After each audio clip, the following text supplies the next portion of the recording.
আসসালামু আলাইকুম। স্টোরি লেনে আপনাদের সবাইকে স্বাগতম। আশা করি আমাদের আগের উপস্থাপনাটি আপনাদের ভালো লেগেছে। যারা আমাদের চ্যানেলে নতুন এসেছেন তারা চ্যানেলটিকে অবশ্যই সাবস্ক্রাইব করবেন এবং আপনার পরিচিত সকলের সাথে শেয়ার করবেন। আর আমাদের ভিডিওটি ভালো লেগে থাকলে ভিডিওটিতে লাইক করতে ভুলবেন না এবং আপনাদের মূল্যবান মতামত আমাদের কমেন্ট সেকশনে জানাবেন। এছাড়াও আপনারা চাইলে আপনাদের আশেপাশে ঘটে যাওয়া সত্য ভৌতিক ঘটনা অথবা আপনাদের নিজেদের লেখা হরর, মিস্ট্রি, থ্রিলার অথবা যে কোনো জনরার ঘটনা আমাদের লিখে পাঠাতে পারেন। আমরা সেটি আমাদের চ্যানেলের মাধ্যমে এপিসোড আকারে প্রকাশ করব। আমাদের ঘটনা পাঠানোর জন্য ইমেল অ্যাড্রেস আমাদের ডেসক্রিপশন বক্সে দেয়া থাকবে। ধন্যবাদ।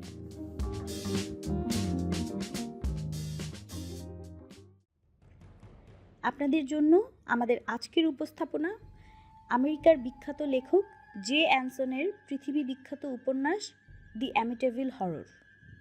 এটি একটি সত্য ঘটনার উপর নির্মিত উপন্যাস। আশা করি শেষ পর্যন্ত আমাদের সাথেই থাকবেন। 27শে ডিসেম্বর।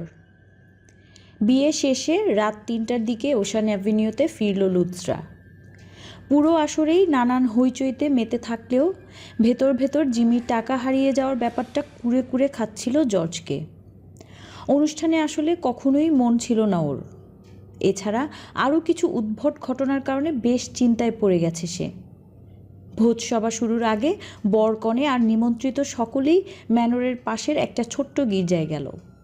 ওখানে বিয়ে পড়ানোর পরেই ম্যানরের মূল অনুষ্ঠান শুরু হবে। ফাদার বিয়ে পড়ানো শুরু করতেই হুট করে জর্জের বমি পেতে লাগলো। ফাদার স্যান্টিনি বিচক্ষণ লোক, দীর্ঘকাল ধরে our lady of martyrs Roman Catholic চার্চের প্রধান যাজক তিনি। জর্জের অবস্থা খেয়াল করেই বিয়ে পড়া থামিয়ে ওকে পবিত্র পানপাত্রে করে খানিকটা মদ দিলেন উনি।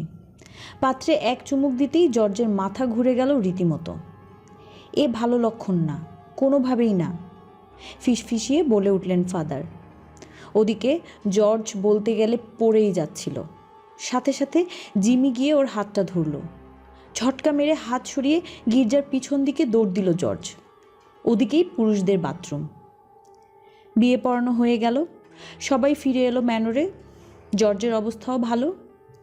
বুঝলে ক্যাথি, গির্জায় ঢোকার সাথে সাথেই আমার খারাপ লাগছিল। এখানে আসতেই সব ঠিক। অদ্ভুত না? ক্যাথির কানে কানে বলল জর্জ। অনুষ্ঠানটা বেশ ভালোই হলো। প্রচুর খাবার, পানীয় আর মদের আয়োজন ছিল। আইরিশ বিয়ের রীতি অনুযায়ী খাওয়া শেষে যুগল নৃত্যেরও ব্যবস্থা ছিল। অতিথিরা সবাই বেশ মজা করলো। জর্জ অবশ্য আরেকবার বাথরুমে গেছিল, তবে এবার খুব তাড়াতাড়ি ফিরে এলো সে। পরবর্তীতে ও আমাদের জানিয়েছে, পুরো অনুষ্ঠানেই আমার শুধু বাথরুমে যাওয়ার কথা মনে হচ্ছিল। ডায়রিয়া হলে অনেকেরই এমনটা হয়। খুব অস্বস্তি লাগছিল, মনে হচ্ছিল বাথরুমে গেলেই শান্তি পাব।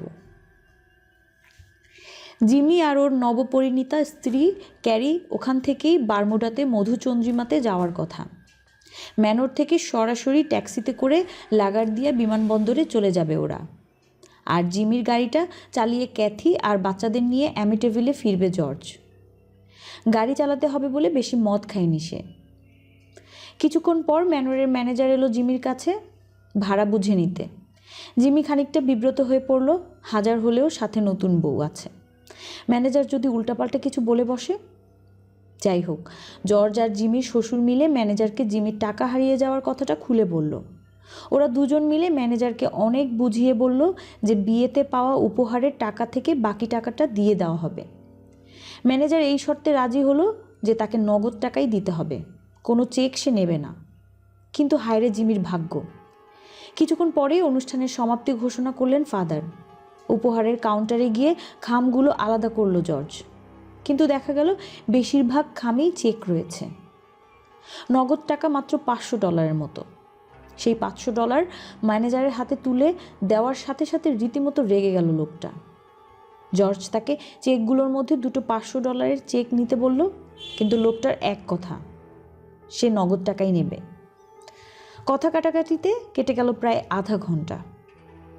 অবশেষে ম্যানেজার বলল সে চেক নেবে, কিন্তু সেগুলো হতে হবে বরের কোনো আত্মীয়র অ্যাকাউন্টের চেক। কি আর করা, অবশেষে জর্জ দুটো $500 চেক দিল তাকে। একটা ওর ব্যক্তিগত অ্যাকাউন্টের চেক, আরেকটা সিওসেটের কোম্পানির অ্যাকাউন্টের চেক। সমস্যা হলো জর্জের ব্যক্তিগত অ্যাকাউন্টে $500 ছিল না, কিন্তু পরের দুটো দিন যেহেতু ছিল শনি আর রবিবার, ব্যাংক বন্ধ, সোমবারের মধ্যে টাকা ব্যাংকে জমা করে দিতে পারবে সে। জিমির শ্বশুর তার আত্মীয়দের সাথে আলোচনা করে মেয়ে আর জামাইয়ের মধুচন্দ্রিমাতে খরচ করার মতো টাকা জোগাড় করে ফেললেন। জিমির কপাল ভালো যে বিমানের টিকিট সে আগেই কেটে ফেলেছিল। অনুষ্ঠান পুরোপুরি শেষ হলো রাত 2টোর দিকে। 10 মিনিট পরেই লুৎজরা রওনা দিল ওশান অ্যাভিনিউর 112 নম্বর বাড়িটার দিকে। বাড়ি ফিরেই সোজা শোবার ঘরে চলে গেল ক্যাথি। জর্জ আগে গেল নৌকা রাখার ছাউনিটা দেখতে, তারপর হ্যারির ঘরের সামনে। তখনও ঘুমাচ্ছিল হ্যারি। হ্যারি ডাক দিল জর্জ। শুধু একটু নড়ল কুকুরটা, কিন্তু চোখ খুলল না। নিচু হয়ে কুকুরটার পিঠ চাপড়ে দিল জর্জ। তখনই ওর মনে অদ্ভুত একটা খেয়াল এলো, হ্যারিকে কেউ ঘুমের ওষুধ খাইয়ে দেয়নি তো? আরে না না, এই অঞ্চলে এমনটা কে করবে? হয়তো ও অসুস্থ, উঠানে পড়ে থাকা আজে বাজে কোনো জিনিস খেয়ে হয়তো পেট খারাপ হয়েছে। কিন্তু পেট খারাপ হলে কি কোনো কুকুর এভাবে ঘুমাতে পারে? উঠে দাঁড়ালো জর্জ। সকালেই হ্যারিকে পশু ডাক্তারের কাছে নিয়ে যাবে ও। নৌকা রাখার ছাউনির দরজা ঠিকমতো লাগানোই ছিল। সদর দরজা বন্ধ করে বাড়িতে ঢুকে পড়ল জর্জ। তারপর রান্নাঘরে গিয়ে কিছুক্ষণ মেঝেতে খামটা খুঁজে দেখল, কিন্তু পেল না। রান্নাঘরের দরজাসহ একতলার সব জানালাই বন্ধ ছিল। সিঁড়ি বেয়ে দোতলায় উঠে গেল জর্জ। বেজায় ক্লান্ত লাগছে ওর। তারপরেও আজকে ক্যাথিকে একটু ভালোবাসা দিতে হবে। নতুন বাড়িতে তো একবারও হয়নি। নরম বিছানায় শুয়ে থাকা ক্যাথিকে কল্পনা করতে করতে এগিয়ে চলল ও। সেলাই ঘরের পাশ দিয়ে যেতে যেতে ও দেখল দরজাটা একটু ফাঁক করা। নিশ্চয়ই বাচ্চাদের কাজ। ওদের মধ্যেই কেউ লুকিয়ে ঘরটায় ঢুকেছিল, তারপর বিয়েতে যাওয়ার সময় বন্ধ করতে ভুলে গেছে। সকালে উঠুক সবগুলো, ওদের ধরবে জর্জ। ওদিকে বেজায় ঘুম এলেও ক্যাথি জেগেছিল। জর্জের জন্যই অপেক্ষা করছিল সে। সন্ধেবেলাতেই ও বুঝে গেছে যে আজ রাতে জর্জ ওকে ভালোবাসা দেবে। জর্জের স্পর্শের জন্য রীতিমতো পাগল হয়ে আছে মেয়েটা। এই বাড়িতে আসার পর থেকে একবারও ওকে আদর করেনি জর্জ। আশ্চর্য ব্যাপার, জুলাইয়ে বিয়ে হয়েছে ওদের, তারপর প্রায় প্রতি রাতেই নিবিড়ভাবে একে অপরকে ভালোবেসেছে ওরা। কিন্তু 18 থেকে 27 ডিসেম্বর পর্যন্ত ক্যাথির ঠোঁটে একটা চুমুও দেয়নি জর্জ। ওর কাছে আসার চেষ্টাই করেনি। আজকে তো জর্জ ওর কাছে আসবেই। বাচ্চারাও ঘুমিয়ে পড়েছে। এত লম্বা একটা অনুষ্ঠানের পর বেজায় ক্লান্ত ওরা। ঘরে ঢুকে জামা আর প্যান্ট খুলতে লাগলো জর্জ। ঠোঁট চাটল ক্যাথি। গত কয়েকদিনের দুঃসময় স্মৃতি আর অভিমান যেন এক মুহূর্তেই গলে পানি হয়ে গেল। চট করে ভারী কম্বলটার নিচে ঢুকে পড়ল জর্জ। আহা, এখানে দেখছি বেজায় গরম, এই বলে ক্যাথির গা ঘেঁষে এলো সে। অবশেষে তোমাকে একা পেলাম। জ্ঞানীরা কি বলে জানো? কি? হাসলো ক্যাথি। বউকে একা পেলে ছাড়তে নেই, এই বলে ওকে আরও কাছে টেনে নিল জর্জ। ওই রাতে অদ্ভুত একটা স্বপ্ন দেখল ক্যাথি। লুইস ডিফিও আর একটা লোক ওদের বিছানাতে ঘনিষ্ঠভাবে শুয়ে আছে। দৃশ্যটা এত স্পষ্ট ছিল যে ঘুম থেকে ওঠার পরেও ক্যাথির মনে ছিল। কেন যেন ক্যাথির মনে হলো ওই লোকটা লুইসের স্বামী না। সবচেয়ে অদ্ভুত ব্যাপার কি জানেন? ওশান অ্যাভিনিউর 112 নম্বর বাড়িটা থেকে সপরিবারে পালানোর কয়েক সপ্তাহ পর ক্যাথি ডিফিও পরিবারের পরিচিত একজন আইনজীবীর কাছ থেকে শুনেছিল লুইস ডিফিওর আসলেই একজন প্রেমিকা ছিল। লোকটা একজন বেকার চিত্রশিল্পী। কয়েক মাস সে ডিফিওর বাড়িটায় একটা ঘরে ভাড়া ছিল। মিস্টার ডিফিও সম্ভবত শেষের দিকে জেনে গেছিলেন স্ত্রীর সাথে লোকটির প্রেমের কথা। তার কাছ থেকেই ওই আইনজীবী জেনেছিল ব্যাপারটা। সকালে ভ্যানটা নিয়ে বাজার করতে গেল ক্যাথি। কিছুক্ষণ পর জিমির গাড়িটাতে বাচ্চাদের যত্ন করে বসালো জর্জ। সিওসেটের অফিসে যেতে হবে। ওখানে অনেক চিঠিপত্র জমেছে, ওগুলো দেখতে হবে। মিসি বলল, বাবা হ্যারিকেও নাও। ওকেও তুলে নিল জর্জ। কর্মচারীরা তো অবাক। এতদিন পর ওদের বস অফিসে এসেছেন, তাও আবার বাচ্চা কাচ্চা আর কুকুরটাকে সাথে নিয়ে। সব কিছু দেখে শুনে জর্জ ওদের বলল, আমি সোমবার থেকে নিয়মিত অফিসে আসছি। বাড়ি এসে ওরা দেখলো যে কাঁচা শাক সবজিতে ফ্রিজ ভরিয়ে রেখেছে ক্যাথি। মাছ, মাংস আর তৈরি খাবারের কৌটাগুলো একপাশে আলাদা করে রেখেছে। ওগুলো বেসমেন্টের ডিপ ফ্রিজটায় রাখবে। বুঝলে জর্জ, বিরক্ত কণ্ঠে বলল ক্যাথি। অ্যামিটেভিলের দোকানগুলোতে জিনিসপত্রের দাম খুব বেশি। মাথা নাড়ল জর্জ। এমনটাই হওয়ার কথা। ডিয়ার পার্কের চেয়ে অ্যামিটেভিলের অনেক বেশি লোক থাকে, জায়গাটাও বেশি সুন্দর। এখানে সব লোকই প্রায় ধনী, দোকানদাররা সুযোগ তো নেবেই। দুপুর 1টা বেজে গেল। মাছ, মাংস আর খাবারের কৌটোগুলো ডিপ ফ্রিজে তুলতে হবে। তোমাদের জন্য দুপুরের খাবারও বানাতে হবে। কী যে করি। আচ্ছা যাও, আজকে আমি স্যান্ডউইচ বানিয়ে ফেলছি, তুমি কাজ করোগে। বলছো? হ্যাঁ, তুমি যাও। বেসমেন্টে চলে গেল ক্যাথি। কিছুক্ষণ পরই সদর দরজার ঘন্টা বেজে উঠল। জর্জ দরজা খুলে দেখেন ক্যাথির খালা থেরেসা দাঁড়িয়ে আছেন। বিয়ের আগে একবারই ক্যাথিদের বাড়িতে থেরেসাকে দেখেছিল জর্জ। এককালে মহিলা ছিলেন গির্জার সন্ন্যাসিনী, কিন্তু বর্তমানে সংসারী হয়েছেন। 3টে বাচ্চাও আছে। কী কারণে মহিলা সন্ন্যাসব্রত ত্যাগ করলেন তা কখনোই জানা হয়নি জর্জের। মহিলার বয়স মেরে কেটে 30-এর একটু বেশি হবে, বেশ খাটো আর পাতলা। পরনে কালো রঙের মোটা উলের কোট আর রাবারের জুতা। দেখে মনে হচ্ছে বেজায় ক্লান্ত, মুখটা লাল হয়ে আছে। আকাশের দিকে তাকালো জর্জ। গতকালের চেয়ে আজকের দিনটা বেশ উজ্জ্বল, কিন্তু তারপরেও অ্যামিটেভিলের আশেপাশে অঞ্চলগুলো থেকে ঠান্ডা ঢের বেশি। রীতিমতো কাঁপছেন থেরেসা। আরে আসুন আসুন, বলে উঠল জর্জ। এত ক্লান্ত দেখাচ্ছে কেন আপনাকে? আর বলো না, মাথা নাড়লেন মহিলা। বাসে করে তোমাদের অ্যামিটেভিলে এলাম, সেই যে বাস নামিয়ে দিল। তারপর ওশান অ্যাভিনিউতে আসার জন্য আর কিছুই পেলাম না, হেঁটে এলাম তোমাদের বাড়ি। মহিলাকে বসিয়ে বেসমেন্টে ছুটল জর্জ।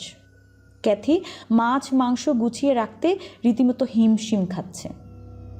ক্যাথি, ওপরে এসো, তোমার থেরেসা খালা এসেছে, বলল জর্জ।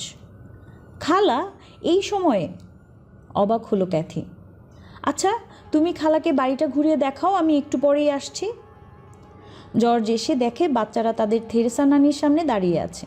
মুখটা কেমন যেন গম্ভীর করে বসে আছেন মহিলা। বাচ্চাদের সামনে এভাবে বসে নাকি? খানিকটা বিরক্ত হলো জর্জ। বাবা, আমি আর ক্রিস বাইরে গিয়ে খেলি, বলল ড্যানি। ঠিক আছে, যাও, মাথা নাড়ল জর্জ।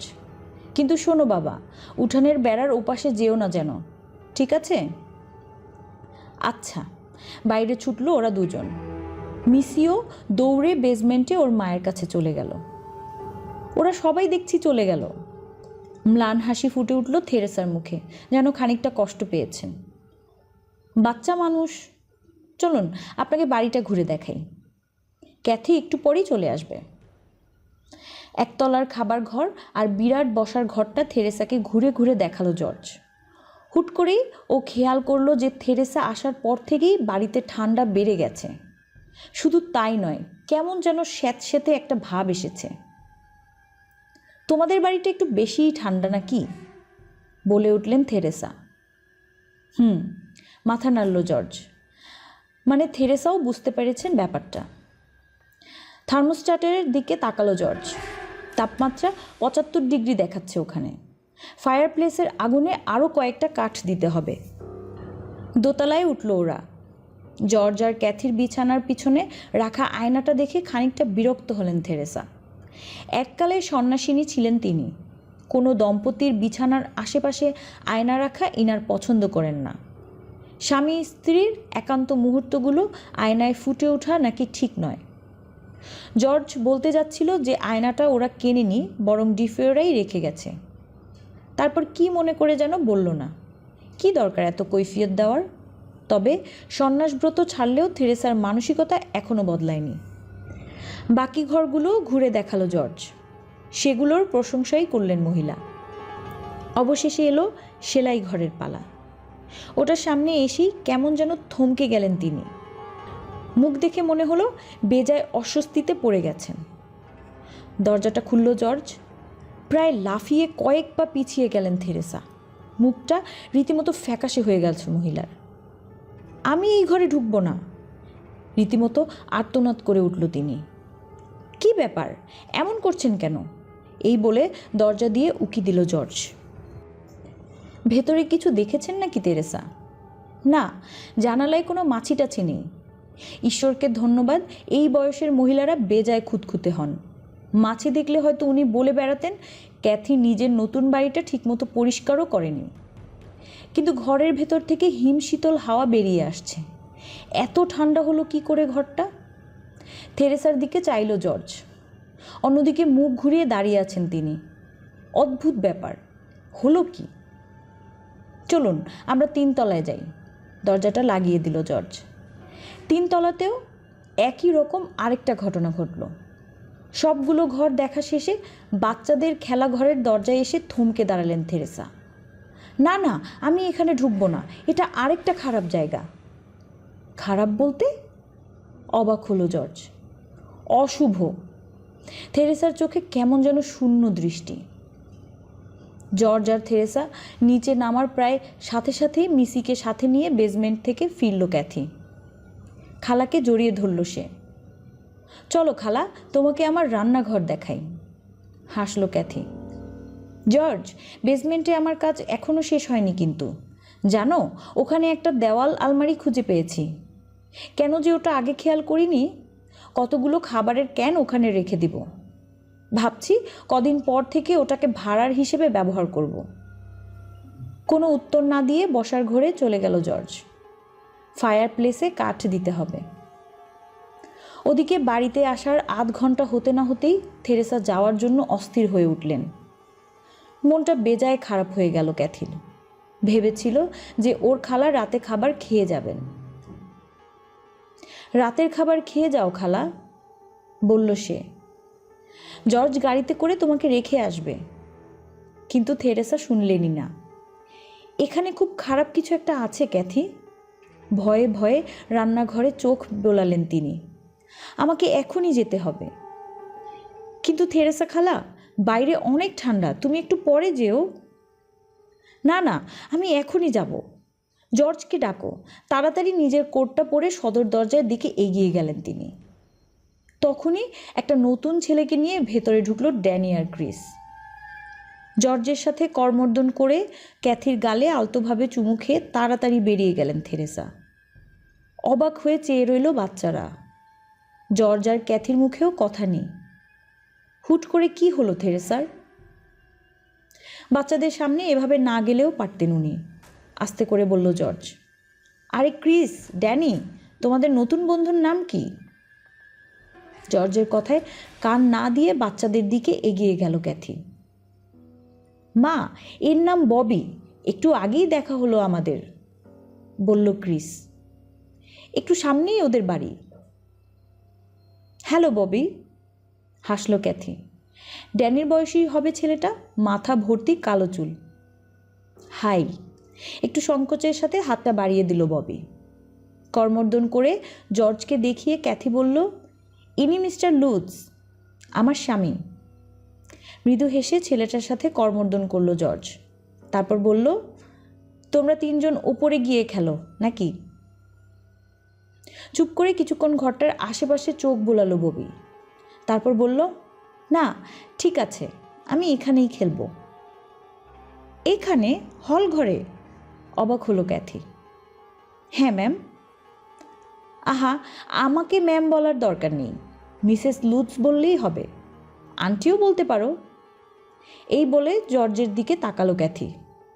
ওর চোখে উকি মারছে না বলা কিছু প্রশ্ন। এই বাড়ির সমস্যা কি? কেন সবাই এখানে অস্বস্তি বোধ করে? কেন এখানে এত অদ্ভুত ঘটনা ঘটছে? পরবর্তী আধা ঘন্টা বাচ্চা 3টে হলঘরেই মেঝেতে খেলল। ড্যানি আর ক্রিসের বড়দিনে পাওয়া খেলনাগুলো বেজায় পছন্দ হয়েছিল ববির।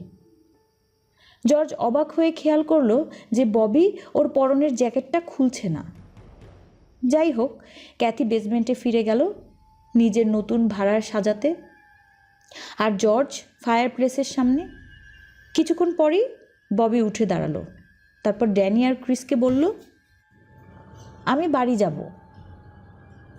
সেই যে গেল, আর এলো না। ববি নামের একটু সামনের বাড়ির ছেলেটার ওটাই ছিল 112 নম্বর বাড়িটাতে প্রথম আর শেষ আগমন।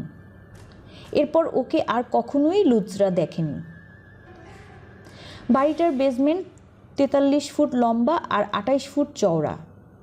সিঁড়ি দিয়ে নামলে ডান দিকে যে দরজাটা পড়ে তার ভেতরেই রয়েছে অয়েল বার্নার, গরম পানির হিটার, ডিপ ফ্রিজ, কাপড় ধোয়ার যন্ত্র আর ড্রায়ারগুলো সবই ডিফিওদের পরিত্যক্ত সম্পত্তি।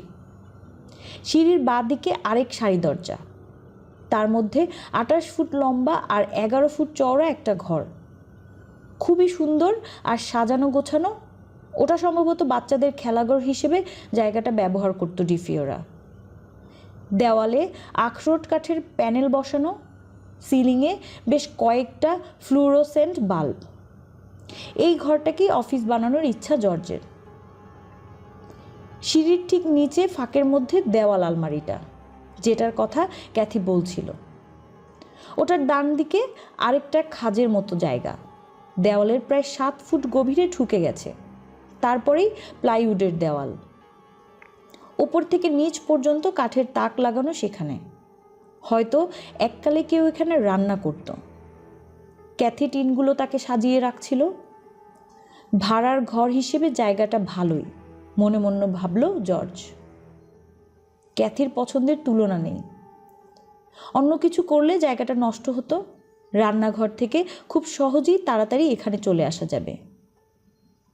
ওপরে চলে এলো জর্জ। বেশ মন দিয়ে কাজ করছিল ক্যাথি। মেয়েটার এই একটা গুণ, যে কোনো কাজ খুব মন দিয়ে করে।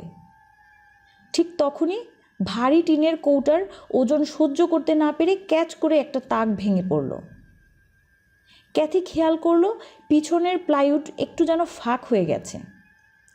কৌটাটা সরিয়ে ভাঙ্গা তাকটাতে ধাক্কা মারল ক্যাথি। আরও খানিকটা ভেতরে ঢুকে গেল ওটা। এগিয়ে গেল ক্যাথি। মোটামুটি পাওয়ারের একটা বাল্ব জ্বলছিল জায়গাটাতে।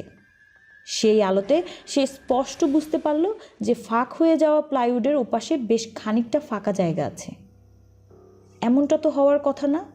সিঁড়ির নিচে ফাঁকা জায়গা, নকশাতে তো এমন ছিল না। উপরে উঠে জর্জকে ডেকে নিয়ে এলো ক্যাথি। জর্জ এসে তাকটায় ঠেলা দিল। আরও খানিকটা পেছনে সরে গেল সেটা। এখানে তো এমন কিছু থাকার কথা না। অবাক হয়ে ক্যাথিকে বলল সে। তারপরেও আমি দেখছি। তাড়াতাড়ি 4টে কাঠের তক্ত নামিয়ে মাটিতে রাখল সে। তারপর জোরে ধাক্কা মারল প্লাইউডের দেওয়ালে। সাথে সাথে সরে গেল খানিকটা অংশ। ওটা একটা গোপন দরজা। পিছনে একটা ছোট্ট ঘর, 4 ফুট লম্বা, 5 ফুটের মতো চওড়া। চমকে উঠল ক্যাথি। মেঝে থেকে ছাদ পর্যন্ত পুরো ঘরটাই টকটকে লাল রং করা। এখানে ঘর? এটা আসলে কি জর্জ? জর্জের হাত খামচে ধরল ক্যাথি। বুঝতে পারছি না, ঘরের দেওয়ালে হাত বুলাতে বুলাতে বলল জর্জ। হয়তো লুকিয়ে থাকার জন্য বানানো হয়েছিল ঘরটা। 50-এর দশকের শেষের দিকে বোমার হাত থেকে বাঁচার জন্য অনেকেই বাড়িতে এমন ঘর বানাতো বলে শুনেছি। কিন্তু এডিথ আমাদের বাড়ির যে নকশাটা দিয়েছিলেন তাতে তো এই ঘরটা ছিল না। দেওয়ালটা দেখছি ইটের তৈরি, মানে ওপাশে আর কোনো গোপন ঘর নেই। তোমার কি মনে হয় ডিফিওরা বানিয়েছিল এটা? জর্জের হাতটা আরও জোরে চেপে ধরল ক্যাথি। সেটা তো আমি বলতে পারবো না ক্যাথি, বানাতেও পারে। ক্যাথিকে প্রায় টানতে টানতে ঘরটা থেকে বার করে নিয়ে এলো জর্জ। তারপর লাগিয়ে দিল প্লাইউডের দরজাটা। কিন্তু ওদের কি কাজে লাগতো এই ঘর? তোমার কি মনে হয় জর্জ, আর কোনো দেওয়াল আলমারির পেছনে এমন ঘর আছে? ফিসফিসিয়ে বলল ক্যাথি। সেটাও বলতে পারছি না ক্যাথি, হাল ছেড়ে দেওয়ার ভঙ্গিতে বলল জর্জ। এখন তো মনে হচ্ছে এই বাড়ির প্রতিটা দেওয়ালই পরীক্ষা করে দেখতে হবে। আচ্ছা, ওই ঘরে একটা অদ্ভুত গন্ধ পাচ্ছিলে কি তুমি? হ্যাঁ, পেয়েছি। মেঝের দিকে তাকিয়ে বলল জর্জ। বাসি রক্তের গন্ধ অমন হয়। জর্জ, এই বাড়িটা আমার কেমন যেন ঠিক লাগছে না। দীর্ঘশ্বাস ফেলল ক্যাথি। এখানে অদ্ভুত সব ঘটনা ঘটছে। এসব কেন ঘটছে? জর্জ খেয়াল করল যে ক্যাথি নিজের বাম হাতের বুড়ো আঙ্গুল চুষছে। ভয় পেলে এমনটা করেও। মিসিও মায়ের স্বভাব পেয়েছে। ওর মাথায় হাত বুলিয়ে দিয়ে পিছনে আলতো করে একটা চাপড় মারল জর্জ। ভয় পেও না সোনা। ওই ঘরটা কে বা কারা কেন তৈরি করেছিল তা আমি খুঁজে বের করবই। দেখে নিও। কিন্তু ঘরটা ফেলে রেখে কী লাভ? ওটাকেই বরং ভাড়ার ঘর বানাও। কি মনে হয়? প্লাইউডের গোপন দরজার দিকে তাকিয়ে আলো নিভিয়ে দিল জর্জ। সব কিছু অন্ধকার হওয়ার ঠিক আগ মুহূর্তে জর্জের মনে হলো দাড়িওয়ালা একটা লোক যেন দরজার সামনে দাঁড়িয়েছিল। চোখের ভুলও হতে পারে। ওটা যে রনি ডিফিওর ছায়ামূর্তি তা বুঝতে আরও কয়েকদিন লেগেছিল জর্জের। 28শে ডিসেম্বর, রবিবার সকাল। গির্জার আচার অনুষ্ঠান শেষে সেক্রেড হার্ট রেক্টরিতে ফিরলেন ফাদার ফ্র্যাঙ্ক ম্যানকুসো। দুটো জায়গার দূরত্ব মাত্র কয়েক গজ, কিন্তু ফেরার পথে ঠান্ডা আবহাওয়া আর দুর্বল শরীরের কারণে ওইটুকু রাস্তাকেই অনেক মনে হচ্ছিল ফাদারের। রেক্টরির অতিথি কক্ষে ওনার জন্য একজন অপেক্ষা করছিল, সাফোক কাউন্টি পুলিশ বিভাগের সার্জেন্ট জিওনফ্রিদো। তার সাথে কর্মর্দন করে ফাদার বললেন, চলুন, দোতলাতেই আমার অ্যাপার্টমেন্ট। আপনি যোগাযোগ করাতে খুব খুশি হয়েছি আমি, তবে নিজেই যে চলে আসবেন এতটা ভাবিনি। ব্যাপার না ফাদার, হাসলো সার্জেন্ট। আজ আমার ছুটির দিন, ভাবলাম আপনার সাথে দেখা করে যাই। ফাদার আর চোখে তাকালেন সার্জেন্টের দিকে। বিশাল দেহী একটা লোক, তবে চেহারায় আন্তরিকতা আছে। ফাদারের অ্যাপার্টমেন্টে বসার ঘরে এলো ওরা। জিওনফ্রিদো দেখল ঘরটার চারিদিকে শুধু বই আর বই, এমনকি চেয়ার টেবিলও খালি নেই। কাউচ থেকে কয়েকটা বই সরিয়ে সেখানেই বসে পড়ল সার্জেন্ট। বেজায় ঠান্ডা লাগছিল ফাদারের। ঘরে একটু মদ থাকলে নিজেও খাওয়া যেত, সার্জেন্টকেও দেওয়া যেত, কিন্তু নেই তো, কি আর করা। অবশেষে রান্নাঘরে গিয়ে চা বসিয়ে দিলেন তিনি। পানি গরম হতেই চা পাতা ছেড়ে দিয়ে বসার ঘরে ফিরলেন তিনি। বুঝলেন সার্জেন্ট, বলে উঠলেন ফাদার, লুৎসদের নিয়ে বেশ চিন্তিত আমি। এই কারণেই সেদিন আমার বন্ধু চার্লি জাম্মাতারো গুয়ারিনোকে ফোন করে বলেছিলাম কাউকে দিয়ে 112 নম্বর বাড়িটার একটু খোঁজ নিতে। দাঁড়ান, চা নিয়ে আসি। রান্নাঘরে ফিরে কাপ আর পিরিচ বের করলেন ফাদার।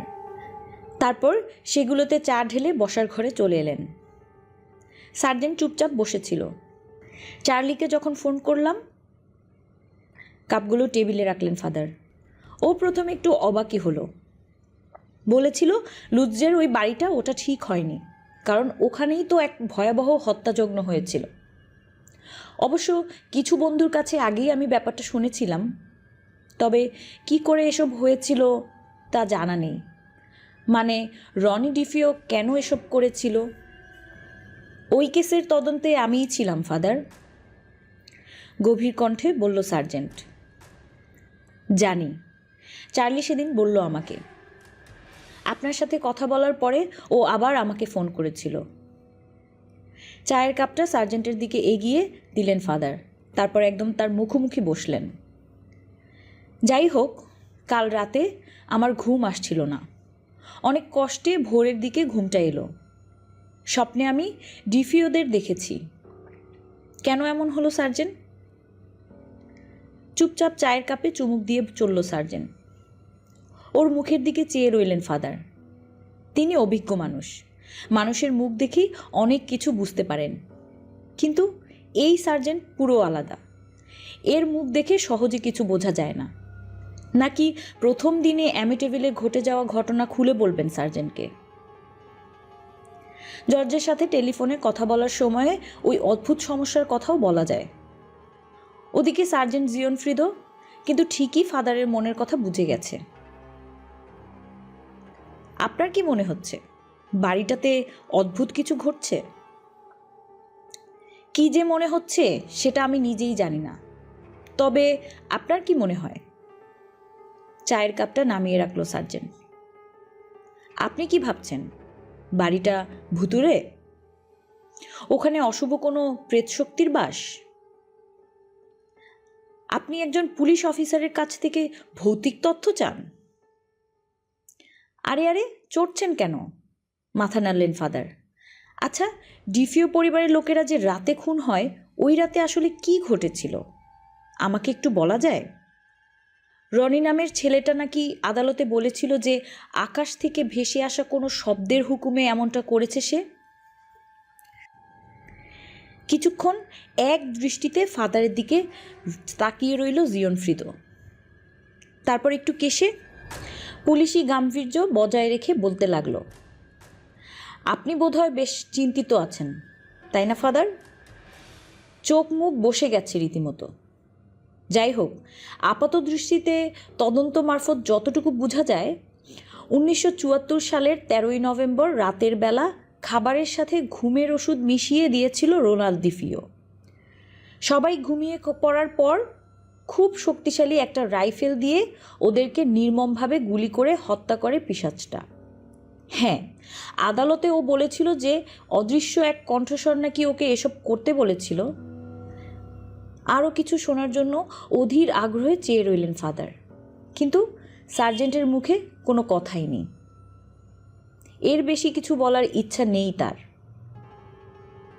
এইটুকুই অবশেষে বলে উঠলেন ফাদার। হ্যাঁ, মোটামুটি এইটুকুই, মাথা নাড়ল সার্জেন্ট। ছোড়াটা এত গুলি করলো, প্রতিবেশীদের ঘুম ভেঙে যায়নি? ওরা ছুটে এলো না কেন? না, কেউ শব্দ শোনেনি। ব্যাপারটা বেশ অদ্ভুতই। রনি ডিফিও নিজেই একটু পর ঘটনাটা দ্য উইচেস ব্রু পানশালার বারটেন্ডারে বলে আসে। আমরা ওর কাছ থেকেই খবরটা পাই। ওশান অ্যাভিনিউর কাছেই পানশালাটা। আসলে ছেলেটার মাথা ঠিক ছিল না। অবাক হয়ে গেলেন ফাদার ম্যানকুসো। মানে আপনি বলতে চাইছেন ছটা মানুষকে শক্তিশালী রাইফেল দিয়ে গুলি করা হলো, কিন্তু পাড়ার কেউ শুনতেই পেল না, একটা গুলির শব্দও না? হুট করেই মাথাটা কেমন চক্কর দিয়ে উঠল জিওনফ্রিদোর। একটু বমিও পেল। ও ভাবল ফাদারের অ্যাপার্টমেন্টের বদ্ধ পরিবেশের কারণে এমনটা হচ্ছে। ওভারকোটটা হাতে নিল সে। একদম। ডিফিওদের বাড়ির দুপাশের প্রতিবেশীরাই জানিয়েছিল সেই রাতে ওরা কোনো শব্দই পায়নি। উঠে দাঁড়ালো সার্জেন্ট। এটা কি অস্বাভাবিক ব্যাপার নয়? হ্যাঁ, আমারও অবাক লেগেছে। ওভারকোটটা পরে নিল জিওনফ্রিদো। কিন্তু আপনাকে মনে রাখতে হবে, ওটা ছিল তীব্র শীতের সময়। বেশিরভাগ লোকই দরজা জানালা লাগিয়ে ঘুমায়। আর রাত 3:15টার দিকে কে জেগে থাকবে? সবাই তো গভীর ঘুমে অচেতন থাকে ওই সময়ে। আরও কয়েকটা প্রশ্ন করতে চাইছিলেন ফাদার, কিন্তু তাকে সেই সুযোগ আর না দিয়ে রেক্টরি থেকে রীতিমতো ছুটে বেরিয়ে এলো সার্জেন্ট। খুব অস্বস্তি লাগছিল ওর সেখানে। বের হওয়ার একটু পরেই একটা ফাঁকা জায়গাতে গিয়ে বমি করে ফেলল সে। কিন্তু তবুও অস্বস্তিটা গেল না। কোনো মতে গাড়ি চালিয়ে অ্যামিটেভিলের দিকে চলল সার্জেন্ট জিওনফ্রিদো। জানালা দিয়ে আসা বাতাসে অস্বস্তি একটু হলেও কাটল।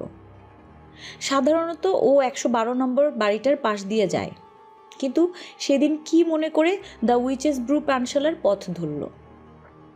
উইচেস ব্রুতে সবসময় বলতে গেলে ভিড় থাকে। এলাকার নতুন সিগারেট আর মদ খেতে শেখা ছেলে ছোকরাদের আড্ডা এটা। এছাড়া গ্রীষ্মকালে বাইরে থেকে অ্যামিটেভিলে আসা লোকেরাও এখানেই ভিড় করে। অন্য অঞ্চলের থেকে গ্রীষ্মে অ্যামিটেভিলের তাপমাত্রা বেশ কম থাকে, তাই অনেকেই এখানে এই সময়ে কিছুদিনের জন্য বাড়ি ভাড়া নেয়। ডিসেম্বরের এই রবিবারের বিকেলে রাস্তাতে প্রচুর মানুষ থাকে, কিন্তু আজ ফাঁকা। পেশাদার ফুটবল লিগের খেলা আছে, তাই আজ অনেকেই টিভির সামনে থেকে উঠবে না। উইচেস ব্রুতে একটা লোক ঢুকছে, দেখেও দেখল না জিওনফ্রিদো।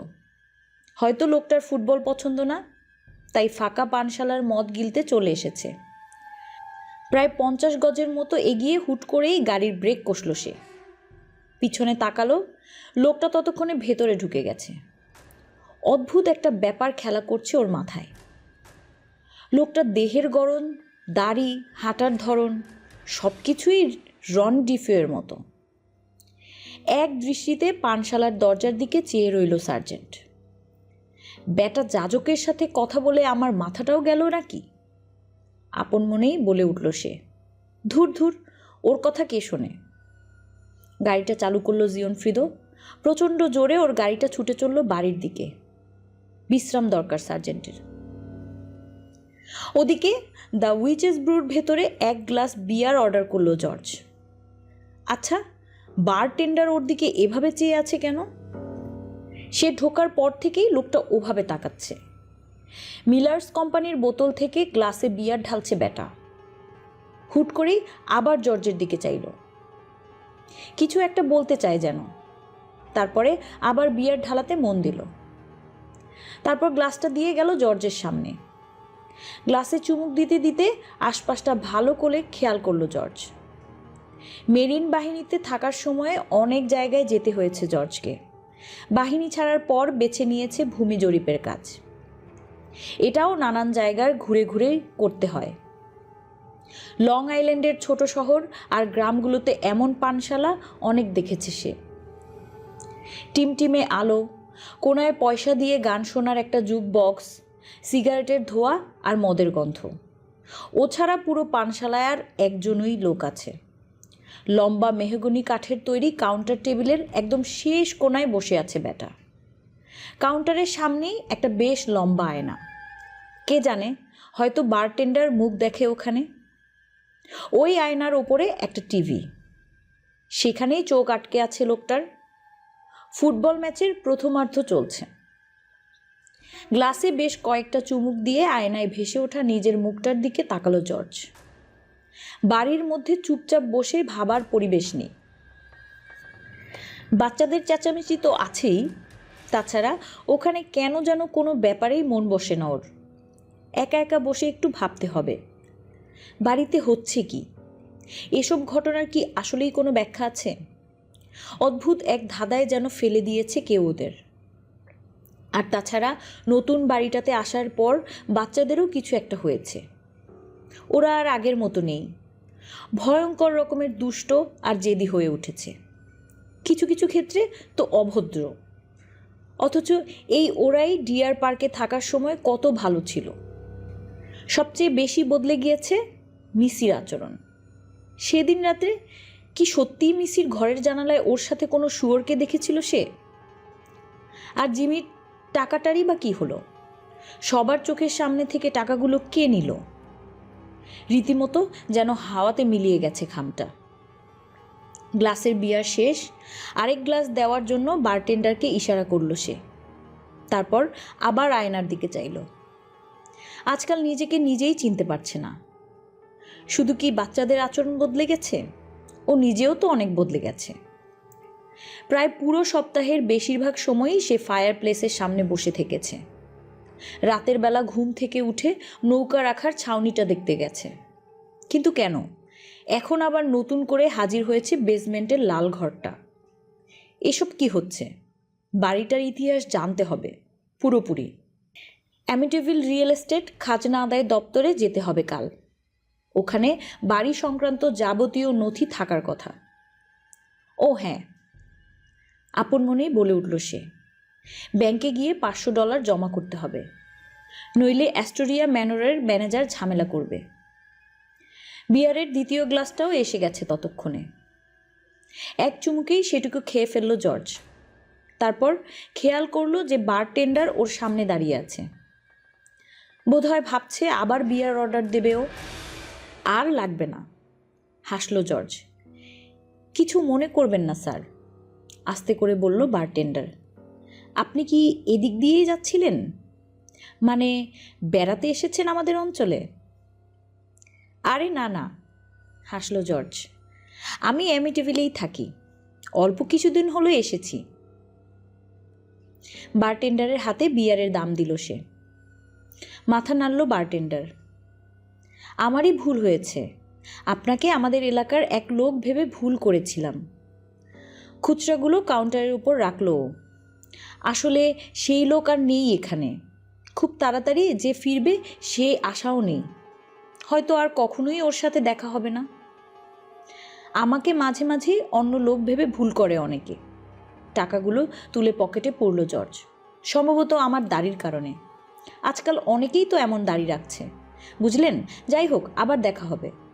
দরজার দিকে এগিয়ে গেল সে। হ্যাঁ হ্যাঁ, আবার অবশ্যই আসবেন। জর্জ বেরিয়ে যাবে, ঠিক তখনই বারটেন্ডার বলে উঠল, আচ্ছা স্যার, এখানে কোন বাড়িটা নিয়েছেন আপনারা? এই তো কাছেই। ফিরে তাকালো জর্জ, তারপর পশ্চিম দিকটা দেখিয়ে বলল, গোটা 2 রাস্তা পেরিয়ে ওশান অ্যাভিনিউ আছে না, ওখানে।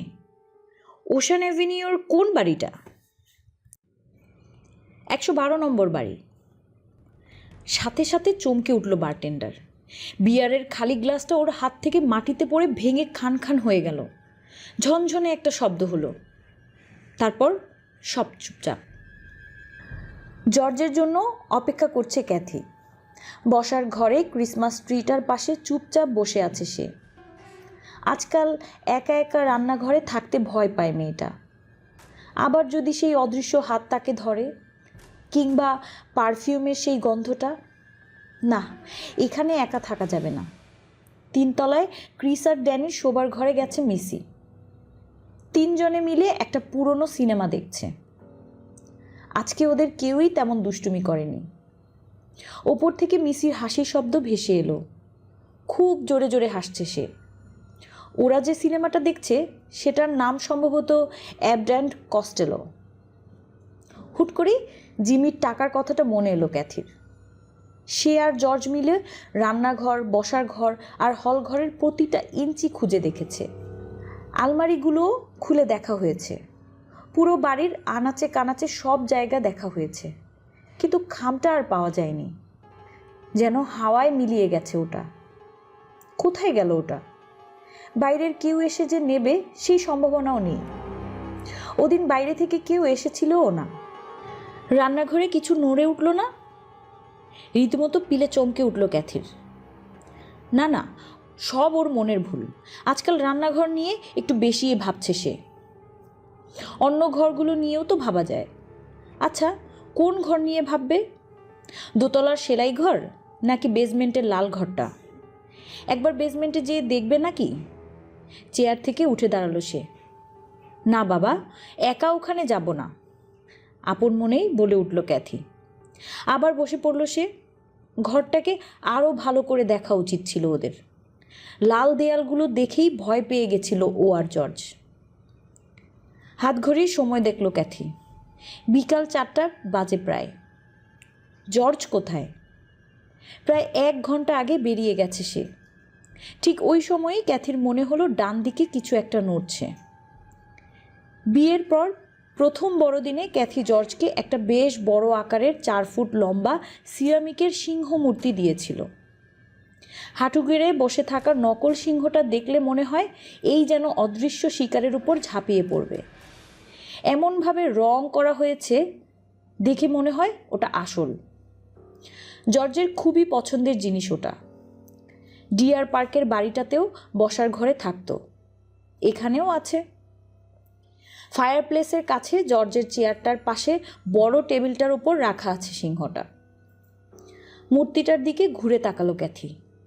সাথে সাথেই চমকে উঠল সে। ওর সামনেই কয়েক ইঞ্চি এগিয়ে এলো নকল সিংহটা।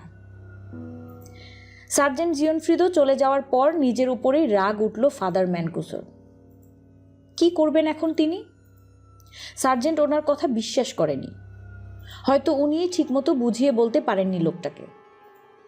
আচ্ছা, লুথদের বাড়িটা নিয়ে এত চিন্তা কিসের ওনার? কোনো সমস্যা হলে ওরাই তো ডাকবে, তাই না?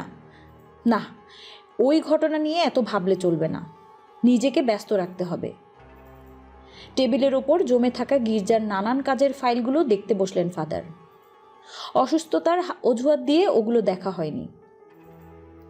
পরবর্তী কয়েক ঘন্টা যে কিভাবে কেটে গেল তিনি নিজেই বুঝতে পারলেন না। তবে এটুকু বুঝলেন যে শারীরিক দুর্বলতা অনেকটাই কেটে যাচ্ছে।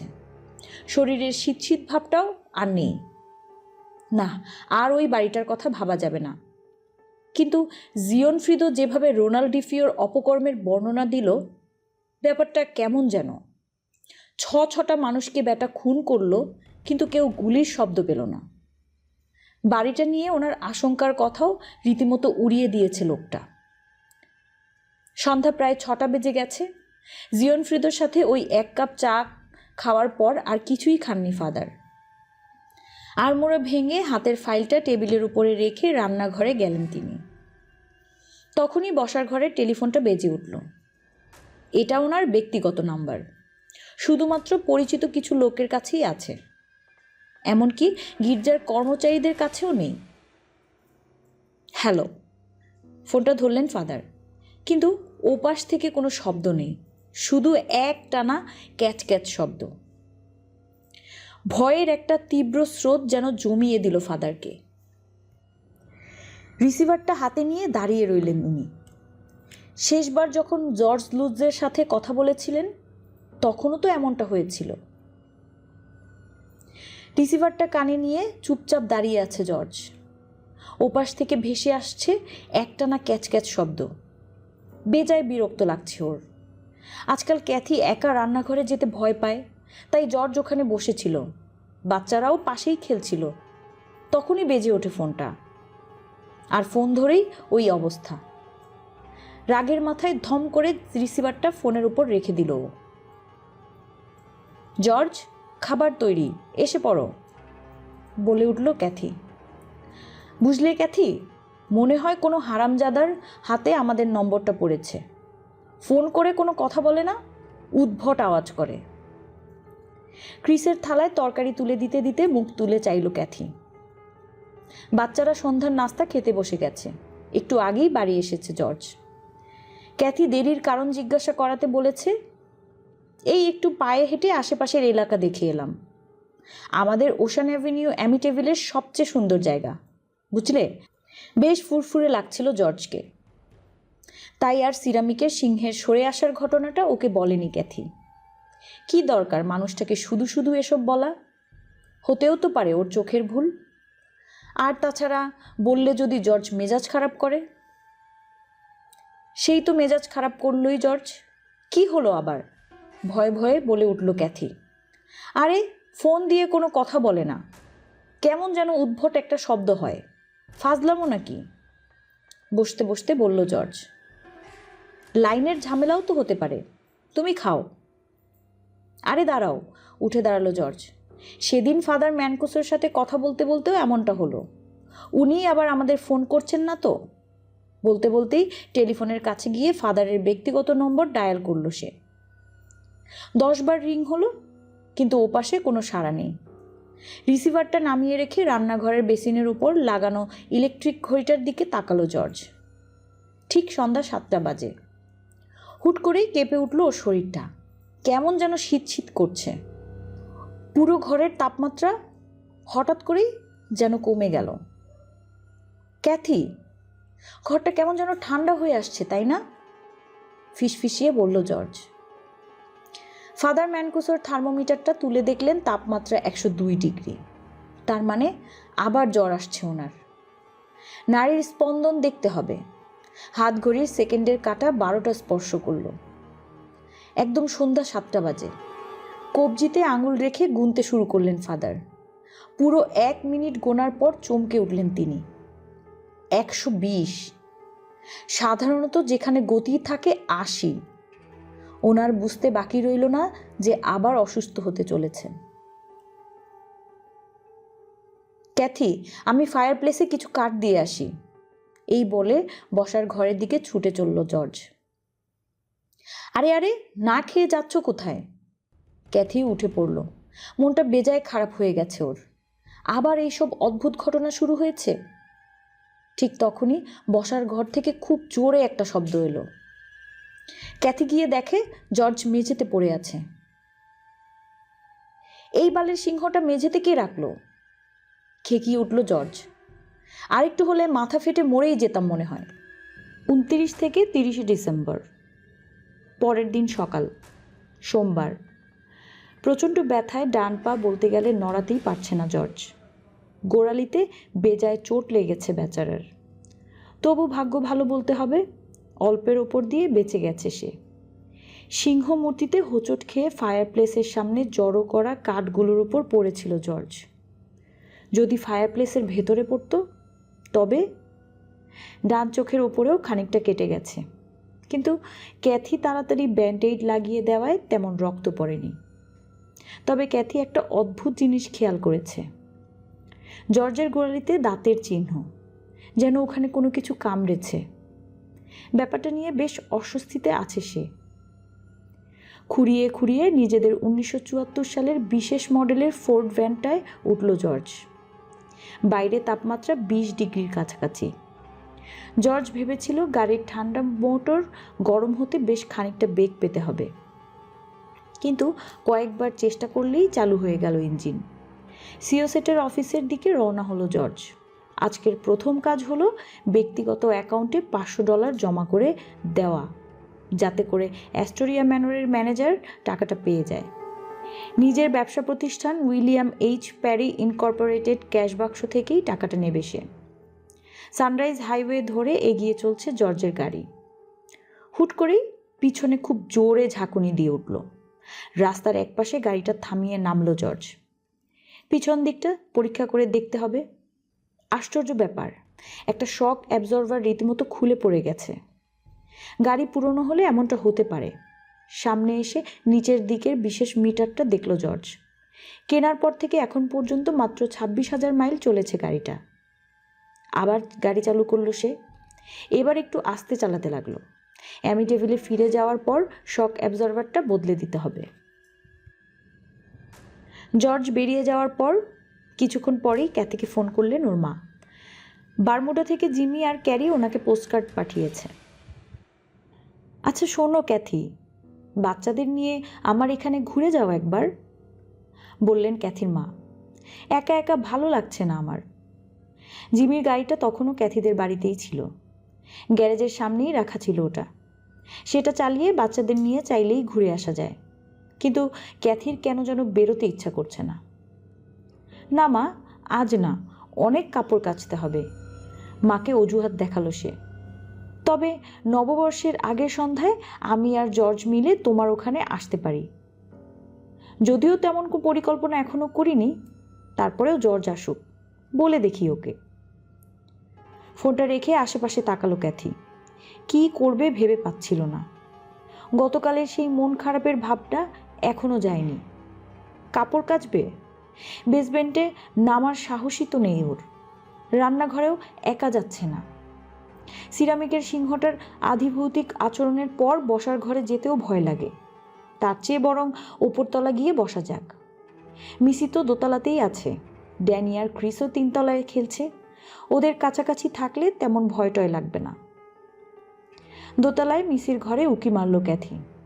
তারপর 3 তলায় উঠে ড্যানি আর ক্রিসকে দেখে আবার দোতলায় নেমে শোবার ঘরে ঢুকে বিছানায় গা এলিয়ে দিল। চুপচাপ 15 মিনিটের মতো শুয়ে থাকার পর সেলাই ঘরের দিক থেকে অদ্ভুত শব্দ এলো ওর কানে। শব্দটা শুনে মনে হচ্ছে কেউ ঘরটার জানালার পাল্লা একবার খুলছে আবার বন্ধ করছে। বিছানা থেকে নেমে সেলাই ঘরের সামনে গেল সে। দরজাটা বন্ধই আছে। আসার সময় দেখে এসেছে যে মিসি ঘরেই আছে। 3 তলা থেকে ড্যানি আর ক্রিসের গলার আওয়াজ পাওয়া যাচ্ছে। এটা নিশ্চিত যে ওরা কেউ ঘরে ঢুকে এই কাজ করছে না। তবে কে? থম মেরে দাঁড়িয়ে রইল ক্যাথি। দরজার ওপাশে শব্দ তখনও চলছে। বন্ধ দরজায় কান পাতল ক্যাথি। না, ভেতরে কেউ হেঁটে বেড়াচ্ছে না, শুধু জানালার পাল্লার শব্দই পাওয়া যাচ্ছে। প্রায় দৌড়ে শোবার ঘরে চলে এলো সে। তারপর কম্বলটা টেনে নিয়ে মুখ পর্যন্ত ঢুকে শুয়ে রইল। খুব ভয় লাগছে ওর। সিওসেটের অফিসে একটা লোক অপেক্ষা করছিল জর্জের জন্য।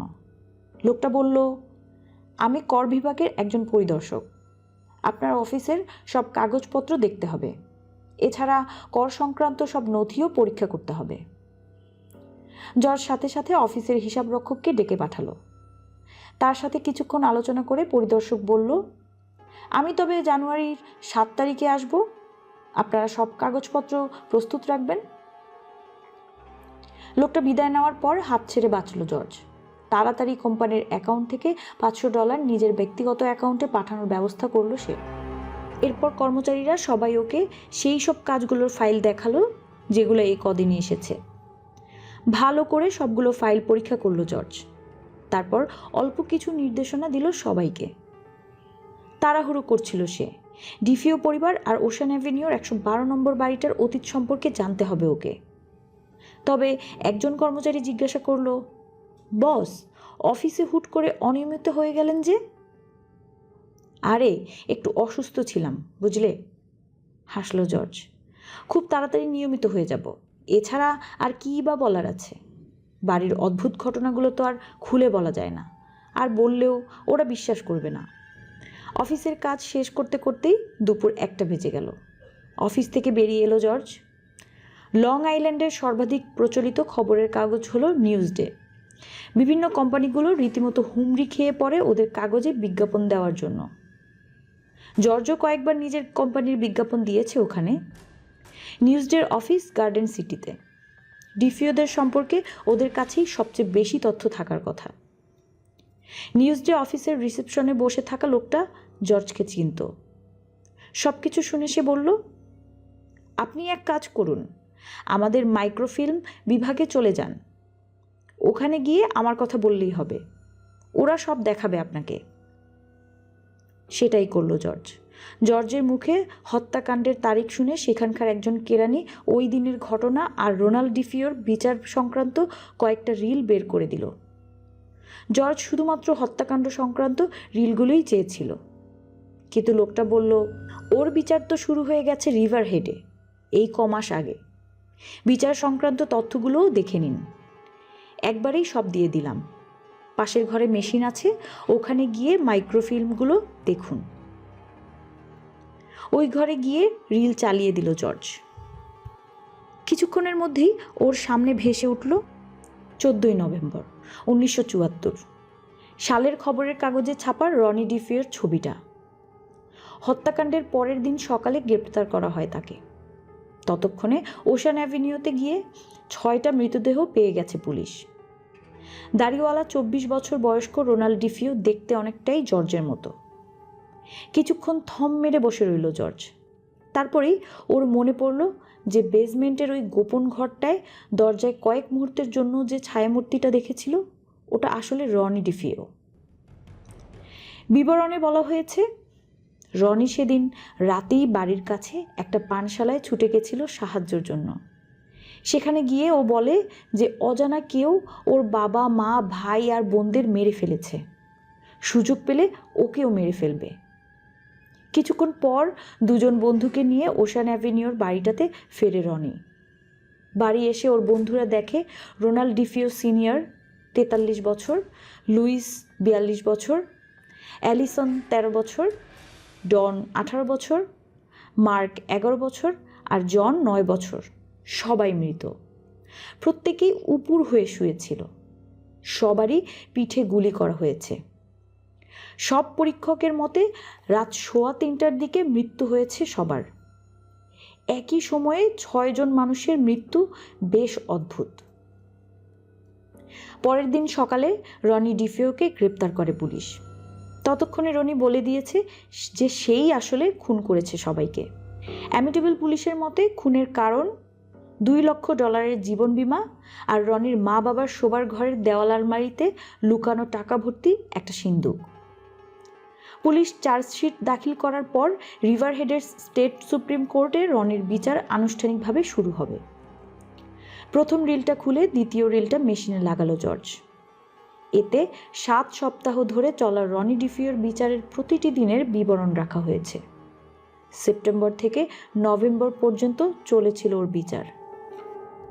এক জায়গায় বলা হয়েছে, রনি ডিফিওর বিচার বেশ বিতর্কিত। পুলিশের বিরুদ্ধে স্বীকারোক্তির জন্য রনির ওপর শারীরিক ও মানসিক নির্যাতনেরও অভিযোগ রয়েছে। রনি নিজেই আদালতে বলেছে যে কয়েকজন অফিসার ওকে নির্মমভাবে পিটিয়েছে, কেউ কেউ তো চুলও টেনে ধরেছে। রনির আইনজীবী উইলিয়াম ওয়েবার বেশ কয়েকবার প্রমাণ করার চেষ্টা করেছেন যে ওনার মক্কেল আসলে মানসিক ভারসাম্যহীন। কিছু মনোবিদও ওনার এই দাবির পক্ষে ছিলেন। কিন্তু জুরিরা এই দাবি নাকচ করে দিয়ে রনিকে দোষী সাব্যস্ত করেছেন। তাদের মতে রনি পুরোপুরি মানসিকভাবে সুস্থ এবং সে ঠান্ডা মাথাতেই খুনগুলো করেছে। তাকে পরপর 6 মেয়াদে যাবজ্জীবন কারাদণ্ডে দণ্ডিত করা হয়। সুপ্রিম কোর্টের বিচারপতি থমাস সল্কের মতে রনির অপরাধ খুবই জঘন্য এবং একেবারেই ক্ষমার অযোগ্য। এই শাস্তির মাধ্যমে পুরো আমেরিকাকে একটি বার্তা দেওয়া হলো, পাগলামির অজুহাত দেখিয়ে কখনো আইনের হাত থেকে বাঁচা যায় না। কিন্তু তারপরেও বিতর্ক থামছেই না। বেশ কিছু আইনজীবী বলেছেন পুলিশ ঠিকমতো তদন্ত করেনি। রনি আসলেই মানসিকভাবে সুস্থ নয়। তবে অ্যামিটিভিলের পুলিশ প্রধান এই অভিযোগ উড়িয়ে দিয়েছেন। রিলগুলো জমা দিয়ে ওই অফিস থেকে বেরিয়ে এলো জর্জ। বেশ কটা বিষয় নিয়ে মনের মধ্যে খচখচ করছে ওর। সব পরীক্ষকের মতে রাত 3:15টার দিকে ডিফিউ পরিবারের 6 জন সদস্যের মৃত্যু ঘটেছে, আর ওই বাড়িটাতে আসার পর থেকে ঠিক একই সময়ে ঘুম ভাঙছে ওর। ব্যাপারটা ক্যাথিকে খুলে বলতে হবে। আচ্ছা, বেসমেন্টের ওই লাল ঘরটা কি ডিফিউরাই বানিয়েছিল? হয়তো নিজেদের টাকা আর গয়না ওখানে লুকিয়ে রাখতো ওরা। গাড়ি চালানোর সময় এতটাই চিন্তায় মগ্ন ছিল ও যে খেয়ালই করেনি গাড়ির বাম দিকের চাকাটা দুলছে। যে কোনো মুহূর্তে খুলে গিয়ে দুর্ঘটনা ঘটতে পারে। 110 নম্বর রুটের লাল বাতির সামনে গাড়ি দাঁড় করাবার পর ডান পাশের গাড়ির ড্রাইভারের হর্নের শব্দে ঘোর কাটল জর্জের। জানালা দিয়ে মুখ বের করে কি যেন বলতে চাইছে লোকটা। কাছ নামালো জর্জ। আরে, আপনার গাড়ির বাম পাশের চাকাটা তো খুলে যাবে, দেখুন তাড়াতাড়ি, নইলে তো বিপদ। তাই নাকি? অনেক ধন্যবাদ আপনাকে। তাড়াতাড়ি গাড়ি থেকে বেরিয়ে এলো জর্জ। নেমে চাকাটা ভালো করে পরীক্ষা করলো সে। চাকাটার সবগুলো নাট এমনভাবে ঢিলা হয়ে রয়েছে যে হাত দিয়েই সেগুলো খুলে ফেলা যায়। এমন হলে বেশ জোরেই শব্দ হয়। গাড়ির জানালা বন্ধ থাকলেও সেই শব্দ জর্জের শুনতে পাওয়ার কথা। হয়তো চিন্তায় মগ্ন ছিল বলে শুনতে পায়নি। হচ্ছে কি এসব? যাওয়ার পথে শক অ্যাবজর্ভারের খুলে পড়ল, আর আসার পথে চাকা। কেউ ইচ্ছা করে চাকাটা ঢিলা করে দেয়নি তো? চাকা খুলে গিয়ে ভয়ঙ্কর দুর্ঘটনা হতে পারত। ও যদি মারা যেত? কেউ কি চায় যে ও বা ক্যাথি মারা যাক? গাড়ির ডিকি খুলে রীতিমতো মেজাজ খারাপ হয়ে গেল জর্জের। গাড়ি তোলার জ্যাক আর নাট টাইট দেওয়ার যন্ত্রটা নেই। অনেক খুঁজেও সেগুলো পেল না জর্জ, যেন রীতিমতো হাওয়া হয়ে গেছে। হাত দিয়েই নাটগুলো যতটা সম্ভব টাইট দিয়ে নিল সে। সামনে একটা গ্যারেজ আছে, ওখানে নেমে চাকাটা ঠিক করে নেওয়া যাবে। আজকে আর ওশান অ্যাভিনিউর বাড়িটা সম্পর্কে কোনো খোঁজ নেওয়া হবে না। মঙ্গলবার। ফাদার ম্যানকুসোর হাতের তালুগুলো রীতিমতো লাল হয়ে ফুলে উঠেছে। কয়েক জায়গাতে ফোসকাও পড়েছে। হাত দিলেই টনটন করে ওঠে। প্রথমবারে ডাক্তার তাকে অ্যান্টিবায়োটিক ইঞ্জেকশন দিয়ে গেছিলেন, কিন্তু তারপরেও দ্বিতীয়বার ফ্লুতে আক্রান্ত হলেন তিনি। শরীরের তাপমাত্রা কমার কোনো লক্ষণই নেই। পুরো শরীরে অসহ্য ব্যথা, যেন কোনো অদৃশ্য দানব ক্রমাগত খুঁচিয়ে চলছে তাকে। অস্থির হয়ে বিছানায় ছটফট করছিলেন ফাদার। আগের দিন মানে সোমবার থেকে ব্যাপারটা শুরু হয়েছে। হুট করেই হাতের তালু লাল হয়ে গেল, তারপর ফোসকা পড়ল। প্রথম দিকে ওগুলো টেনে তুলে ফেলার চেষ্টা করেছিলেন ফাদার, কিন্তু তাতে আবার অসহ্য যন্ত্রণা হয়। এখন তো অবস্থা এমন দাঁড়িয়েছে যে হাত দুটো দিয়ে কিছু তুলতেও পারছেন না। এক গ্লাস পানি খেতে গেলেও হাতে ব্যথা হয়। শীত শীত করছে। এই কদিনের মধ্যেই আবার জ্বর। কিভাবে সম্ভব? পরের দিন সকালে অ্যামিটেভিল ইতিহাস সংস্থাতে গিয়ে ওশান অ্যাভিনিউর 112 নম্বর বাড়িটা সম্পর্কে বেশ কিছু আশ্চর্য তথ্য পেল জর্জ। কিছু নথির সূত্র অনুসারে অ্যামিটেভিল নদীর ধার ঘেঁষে ওই এলাকাটা ছিল সিনেকক ইন্ডিয়ানদের অধীনে। নিজেদের মধ্যেকার সব উন্মাদ, অসুস্থ আর মুমূর্ষ লোকদের ওখানে এনে রাখত ওরা। মৃত্যুর আগ পর্যন্ত হতভাগা মানুষগুলোকে ওখানেই থাকতে হতো, বাইরে যেতে দেওয়া হতো না। বিশেষ করে বাড়িটা যে জমির ওপর, ওখানে বহু মানুষের মৃত্যু হয়েছে। মৃতদেহগুলোকে সিনেককরা বাইরে নিয়ে যেত।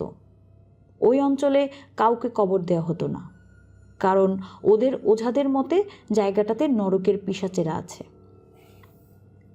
মূলত সিনেকোকরা বিশ্বাস করত যে নরকের পিশাচেরা পাগল আর অসুস্থদের ভয় পায়, তাই ওরা ওই সব লোককে এনে এখানে রাখত, যাতে করে পিশাচরা বেরোতে না পারে। বহু বছর ধরে সিনেকোকরা এই রীতি জারি করে। ওরা ঠিক কত বছর এখানে ছিল তা কেউ বলতে পারে না। তবে এটুকু জানা যায় যে 1600 সালের শেষ দিকে শ্বেতাঙ্গরা এই অঞ্চল আক্রমণ করে। তাদের প্রতিরোধ করতে না পেরে লং আইল্যান্ডের আরও ভেতরে ঢুকে যায় ইন্ডিয়ানরা। লং আইল্যান্ডের পূর্ব পাশে যেখানে ওরা বসতি গেড়েছিল সেই জায়গায় আজও ওদের বংশধরেরা থাকে। ওখানকার বেশিরভাগ বাড়ি, সম্পত্তি, দোকান আর ব্যবসা প্রতিষ্ঠান ওদেরই। তো যাই হোক, অঞ্চলটার নাম অ্যামিটাভিল হওয়ার পর এখানে যেসব শ্বেতাঙ্গরা বাস করতে এসেছিল তাদের মধ্যে সবচেয়ে কুখ্যাত হলো জন কেটহাম। যদিও অনেকের মতে তার নাম জন কেচাম। ওই লোককে ডাকিনী বিদ্যা চর্চা করার জন্য ম্যাসাচুসেটের সালেম থেকে তাড়িয়ে দেওয়া হয়েছিল। এখানেও সেই চর্চা বজায় রাখে হতভাগা। জর্জের বাড়ি থেকে 500 ফুট দূরেই থাকতো সে। অনেকে নথিতে বলা হয়েছে যে কেচামের মৃত্যুর পর তাকে স্থানীয় কবরস্থানে কবর না দিয়ে ওর বাড়ির জমির উত্তর পূর্ব কোণে কবর দেওয়া হয়েছে। এরপর জর্জ গেল এলাকার শুল্ক অধিদপ্তরে। সেখান থেকে জানা গেল যে ওশান অ্যাভিনিউর 112 নম্বর বাড়িটা 1928 সালে মিস্টার মোনাহান নামে একজন ওলন্দাজ ভদ্রলোক বানিয়েছিলেন। এরপর বেশ কয়েকবার বাড়িটা হাতবদল হয়। অবশেষে 1965 সালে রাইলি পরিবারের কাছ থেকে ওটা কিনে নেয় ডিফিও পরিবার। সব মিলিয়ে প্রায় 2 দিন বাড়িটা সম্পর্কে তথ্য সংগ্রহ করল জর্জ, কিন্তু বেসমেন্টের ওই রহস্যময় লাল ঘরটা সম্পর্কে কিছুই জানতে পারল না। ওটা কোন সময়ে বা কেন তৈরি করা হয়েছিল তা কোনো নথিতেই উল্লেখ নেই। 30শে ডিসেম্বর সন্ধ্যা।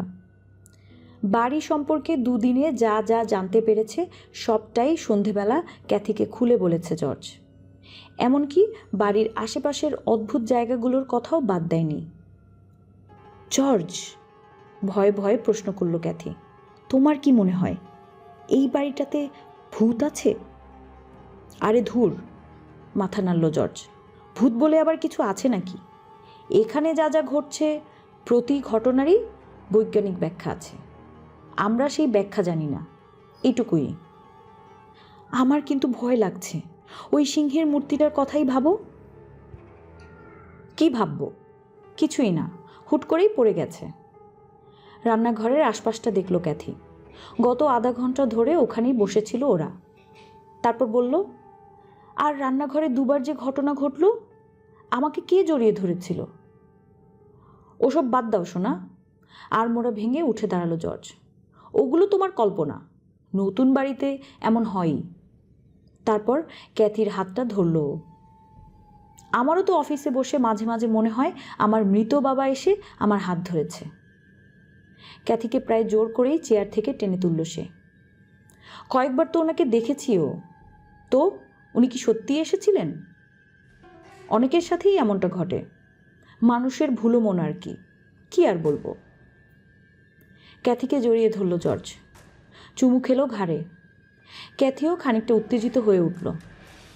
আজ রাতটা যে দারুণ কাটবে সে ব্যাপারে সন্দেহ নেই। রান্নাঘরের আলো নিভিয়ে বসার ঘরের দিকে এগিয়ে গেল ওরা। সিংহটা দেখে কেমন যেন করে উঠল ক্যাথির বুকের মধ্যে। ওটা যদি রাতের বেলা জীবন্ত হয়ে ওঠে? ধুর, কী সব ভাবছে সে।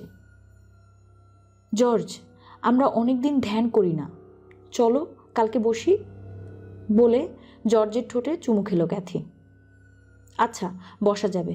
তা ধ্যানে বসলেই কি এই বাড়িতে ঘটে যাওয়া অদ্ভুত ঘটনাগুলো ব্যাখ্যা পাওয়া যাবে? ক্যাথিকে কোলে তুলে নিল জর্জ। তারপর রওনা দিল উপরে।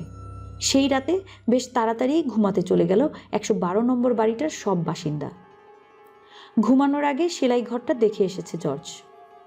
আগের দিন বেজায় ভয় পেয়েছিল ক্যাথি। জর্জ বাড়িতে আসার সাথে সাথে ওকে নিয়ে ভেতরে ঢুকেছিল, কিন্তু সেদিনও জানালা বন্ধ ছিল, আজও আছে। ওদিকে ফাদার ম্যানকোসোর সাথে যা হচ্ছে তার বৈজ্ঞানিক ব্যাখ্যাও বোধহয় পাওয়া যাবে না। হাতের তালুতে আর ব্যথা তেমন নেই, কিন্তু খুবই চুলকাচ্ছে। একটা ঝামেলা থেকে আরেকটা। ঘুমানোর আগে প্রার্থনা করতে বসলেন তিনি, কিন্তু তাতে মোটেই মন নেই। বারবার শুধু মনে হচ্ছে ওনার এই শরীর খারাপের সাথে ওশান অ্যাভিনিউর 112 নম্বর বাড়িটার কোনো সম্পর্ক আছে। 31শে ডিসেম্বর। 1976 সাল প্রায় এসেই গেল। 75 সালের শেষ দিনটায় এসে প্রবল তুষারপাত শুরু হয়েছে। রাস্তাঘাট, বাড়িঘর, দোকানপাট সব কিছুই ঢেকে গেছে বরফে। অনেকের মতেই এটা নাকি আগামী বছর ভালো যাওয়ার পূর্বাভাস। ওদিকে লুৎজ পরিবারের অবস্থা খুব একটা ভালো না। গত 2 দিন বেশ ব্যস্ত গেছে জর্জের। বাড়ি এবং বাড়ির বাইরে প্রচুর কাজ করেছে, কিন্তু তারপরেও রাতে ভালো ঘুম হয়নি। আজ রাতেও ঘুমটা ভেঙে গেল। জর্জ অবাক হয়ে খেয়াল করলো ঘড়িতে 3:15 বদলে 2:30 বাজে। চুপচাপ আবার শুয়ে পড়ল সে। খানিক পরেই ঘুম এসে গেল। 4:30টার দিকে আবার ঘুম ভাঙল। বাইরে পুরো দমে তুষারপাত চলছে। কম্বলটার ভেতরে আরও খানিকটা ঢুকে গেল জর্জ। এপাশ ওপাশ করল, কিন্তু ঘুম আর এলো না। জর্জের নড়াচড়ার কারণে ক্যাথির ঘুমে সমস্যা হলো। এমনভাবে সরে এলো সে যাতে করে জর্জ একদম বিছানার কোনায় চলে এলো। এই অবস্থায় ঘুমানো যায়? জেগে জেগে ভাবতে লাগলো জর্জ। প্রচণ্ড আর্থিক সমস্যায় পড়েছে ওরা। এখন কোথাও থেকে টাকা এলে ব্যাপারটা মন্দ হতো না, কিন্তু কে দেবে টাকা? আচ্ছা, এই বাড়িতে নাকি লুকানো টাকা ছিল। সেগুলোর লোভেই তো খুন করেছিল রনি, তাই না? ইস, টাকাগুলো যদি জর্জ পেত। এক গাদা বিল জমা হয়েছে, সেগুলোর কথা ভাবলে জীবনটাই অসহ্য লাগে। নতুন বাড়িটা নেওয়াতে অনেক টাকা খরচ হয়ে গেছে। বছরের শুরুতেই অফিসের কর্মচারীদের বেতন আর নববর্ষের বোনাস দিতে হবে। ও আর ক্যাথি মিলে বাড়িতে যে টাকাগুলো জমিয়েছিল তা পুরনো বাড়িটার নানান বিল মেটাতেই চলে গেছে। নৌকাগুলো আর মোটরসাইকেল নিয়ে আসতেও খরচ হয়েছে অনেক টাকা। গাড়ির তেলের পিছনেও টাকা যাচ্ছে। 7 তারিখে অফিসে আবার আসবে কর বিভাগের ওই পরিদর্শক। ব্যাপারটা রীতিমতো মরার ওপর খাড়ার ঘা হতে যাচ্ছে। আচ্ছা, জিমির টাকার ওই খামটা খুঁজে পেলেও তো মন্দ হতো না। জিমিকে $1000 ধার দিয়েছে সে। ওই হিসেবে ওখানকার $1000 তারই। বাকি $500ও ওকে বুঝিয়ে রেখে দেওয়া যেত। এই অভাবের সময়ে $1500 অনেক কিছু। জানালা দিয়ে বাইরে চেয়ে তুষারপাত দেখতে লাগলো জর্জ। খবরের কাগজে ও পড়ছে মিস্টার ডিফিও, মানে রোনাল্ড ডিফিওর সিনিয়র বেশ বড়লোক ছিলেন। ব্যাংক অ্যাকাউন্টে অনেক টাকা ছিল ভদ্রলোকের। এছাড়া শ্বশুরের বিরাট গাড়ির কারবারেরও অংশীদার ছিলেন তিনি। শোবার ঘরের দেওয়াল আলমারির দরজার ঠিক নিচে জর্জ একটা চোরা কুঠুরি খুঁজে পেয়েছে। অবশ্য রনিকে গ্রেপ্তার করার সময় পুলিশই প্রথম ওটা খুঁজে পায়, কিন্তু ওর ভেতর কোনো টাকা পয়সা পাওয়া যায়নি। এমনও তো হতে পারে যে অন্য কোথাও টাকা লুকিয়ে রেখেছিলেন মিস্টার ডিফিও। টাকাগুলো খুঁজে পেলে কি যে উপকার হতো।